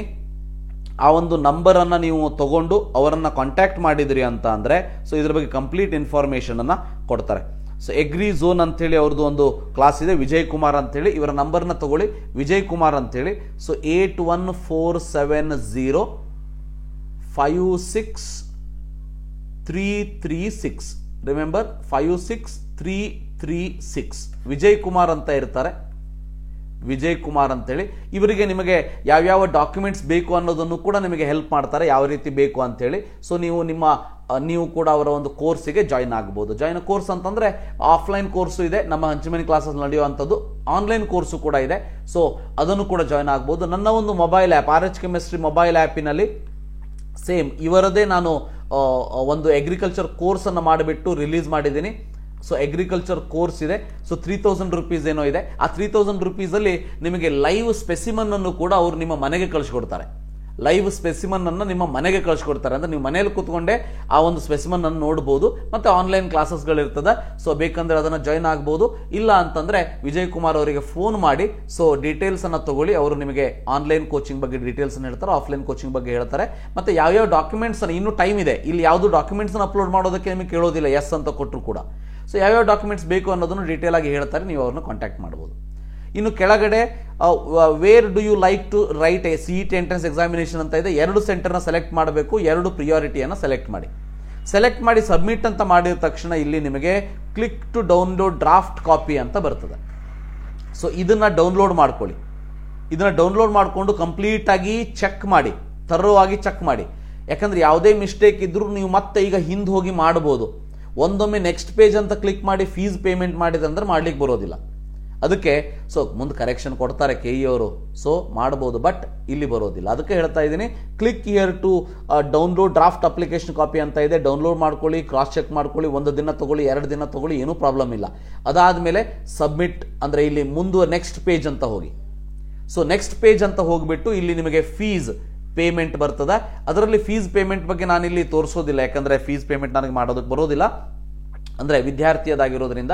ಸೊ ಇಲ್ಲಿ ಬೇರೆ ಬೇರೆ ಆಪ್ಷನ್ ಇರ್ತದೆ. ಸಿಂಪಲ್ ಅಂದರೆ QR ಕೋಡನ್ನು ಸೆಲೆಕ್ಟ್ ಮಾಡಿ, ಸೊ ಇಲ್ಲಿ ಸ್ಕ್ಯಾನ್ ಮಾಡಿ, ಸೊ ಸ್ಕ್ಯಾನ್ ಮಾಡಿಬಿಟ್ಟು ಪೇ ಮಾಡಿ. ಪೇ ಮಾಡಿದ ತಕ್ಷಣ ನಿಮಗೆ ಇಲ್ಲೊಂದು ರಿಸಿಪ್ಟ್ ಬರ್ತದೆ, ಪೇ ರಿಸಿಪ್ಟ್ ಬರ್ತದೆ. ರಿಸಿಪ್ಟನ್ನು ಇಲ್ಲಿ ಪ್ರಿಂಟ್ ಅಂತ ಬರ್ತದೆ. ಸೊ ಪ್ರಿಂಟ್ ಅಂತ ಕ್ಲಿಕ್ ಮಾಡಿ. ಪ್ರಿಂಟ್ ಅಂತ ಕ್ಲಿಕ್ ಮಾಡಿದ್ರೆ ಅದನ್ನು ಪ್ರಿಂಟ್ ಆದ್ರೂ ತಗೊಳ್ಳಿ ಅಥವಾ ಸೇವ್ ಟು PDF ಆದರೂ ಮಾಡ್ಕೊಳ್ಳಿ, ನಿಮಗೆ ಬಿಟ್ಟಿದ್ದು. ಸೊ ಒಟ್ಟಿನಲ್ಲಿ ಅದನ್ನು ಸೇವ್ ಮಾಡಿ ಇಟ್ಕೊಂಡಿರಿ. ಅದಾದಮೇಲೆ ನೆಕ್ಸ್ಟ್ ಅಂತ ಬರ್ತದೆ. ನೀವು ನೆಕ್ಸ್ಟ್ ಅಂತ ಕ್ಲಿಕ್, ಎಲ್ಲ ದುಡ್ಡನ್ನು ಪೇ ಮಾಡಿದ್ಮೇಲೆ ನೆಕ್ಸ್ಟ್ ಅಂತ ಕ್ಲಿಕ್ ಮಾಡ್ತೀರಿ. ನೆಕ್ಸ್ಟ್ ಅಂತ ಕ್ಲಿಕ್ ಮಾಡಿದ ತಕ್ಷಣ ಲಾಗೌಟ್ ಆಗ್ತದೆ ಅದು. ಸೊ ನೆಕ್ಸ್ಟ್ ಅಂತ ಕ್ಲಿಕ್ ಮಾಡಿದ ತಕ್ಷಣ ಲಾಗೌಟ್ ಆಗ್ತದೆ. ಸೊ ಅದಕ್ಕಾಗಿ ನೀವು ಮತ್ತೆ ಲಾಗಿನ್ ಆಗಬೇಕು. ಮೇನ್ ಪೇಜಿಗೆ ಹೋಗಿ ಲಾಗಿನ್ ಮಾಡಿದ ತಕ್ಷಣ ನಿಮಗೆ ಡೈರೆಕ್ಟಾಗಿ print application final application form ಅಂತ ಬರ್ತದೆ. ಪ್ರಿಂಟ್ ಫೈನಲ್ ಅಪ್ಲಿಕೇಶನ್ ಫಾರ್ಮ್ ಅಂತ ಬರ್ತದೆ. ಸೊ ಅದರ ಮೇಲೆ ಕ್ಲಿಕ್ ಮಾಡಿ ಪ್ರಿಂಟ್ ತಗೊಳ್ಳಿ. ಇಷ್ಟು ಮಾಡಿದರೆ ನಿಮ್ಮ ಒಂದು ಕಂಪ್ಲೀಟ್ ಈ ಒಂದು ಅಪ್ಲಿಕೇಶನ್ ಫಾರ್ಮ್ ಏನಿದೆ ಇದು ಕಂಪ್ಲೀಟ್ ಆಗ್ತದೆ. ಇದಕ್ಕೆ ನಿಮಗೇನಾದರೂ ನನ್ನ ಪರ್ಸನಲ್ ಗೈಡೆನ್ಸ್ ಬೇಕು ಅಂತ ಅಂದರೆ ಸೊ 8277448606 ಈ ನಂಬರಿಗೆ ವಾಟ್ಸಪ್ ಮಾಡಿದರೆ ಉಳಿದಂಥ ಡೀಟೇಲ್ಸ್ಗಳನ್ನು ನಾನು ಕೊಡ್ತೀನಿ. ಬೇಕು ಅಂದರೆ ಜಾಯ್ನ್ ಆಗ್ಬೋದು. ಸೊ ಯಾವುದೇ ರೀತಿ ಮಿಸ್ಟೇಕ್ ಇಲ್ಲದ ಹಾಗೆ. ಸೊ ಅಂದರೆ ಸಾಫ್ಟ್ವೇರಲ್ಲೇ ಮಿಸ್ಟೇಕ್ ಆದರೆ ನಾನು ಏನು ಮಾಡ್ಲಿಕ್ಕೆ ಬರೋದಿಲ್ಲ, ಬಟ್ ತುಂಬಬೇಕಾದ್ರೆ ನಿಮ್ಮ ಕಡೆಯಿಂದ ಅಥವಾ ನಮ್ಮ ಕಡೆಯಿಂದ ಯಾವುದೇ ಮಿಸ್ಟೇಕ್ ಇರುವ ಹಾಗೆ ತುಂಬೋದು ಹೇಗೆ ಅನ್ನೋದಕ್ಕೆ ಒಂದು ಕಂಪ್ಲೀಟ್ ಡೀಟೇಲ್ಸ್, ಒಂದು ಡೀಟೇಲ್ಡ್ ವಿಡಿಯೋವನ್ನು ಅಥವಾ ಡೀಟೇಲ್ಡ್ ಇನ್ಫಾರ್ಮೇಷನ್ ನಿಮಗೆ ನಾನು ಕೊಡ್ತೀನಿ. ಪೇಡ್ ಗೈಡೆನ್ಸ್ ಇರ್ತದೆ. If you want you can join. So ಇದಿಷ್ಟು ಇವತ್ತಿನ ವಿಡಿಯೋ ಕಂಪ್ಲೀಟ್ ಆಗಿ ಹೇಳಿದ್ದೀನಿ. ಸೊ ನಿಮಗೆ ಯಾವುದೇ ಡೌಟ್ ಇದ್ರೂ ಕೂಡ ಕರೆಕ್ಟಾಗಿ ಇನ್ನೊಂದ್ಸರಿ ನೋಡ್ಕೊಳ್ಳಿ. Thank you. Have a nice day.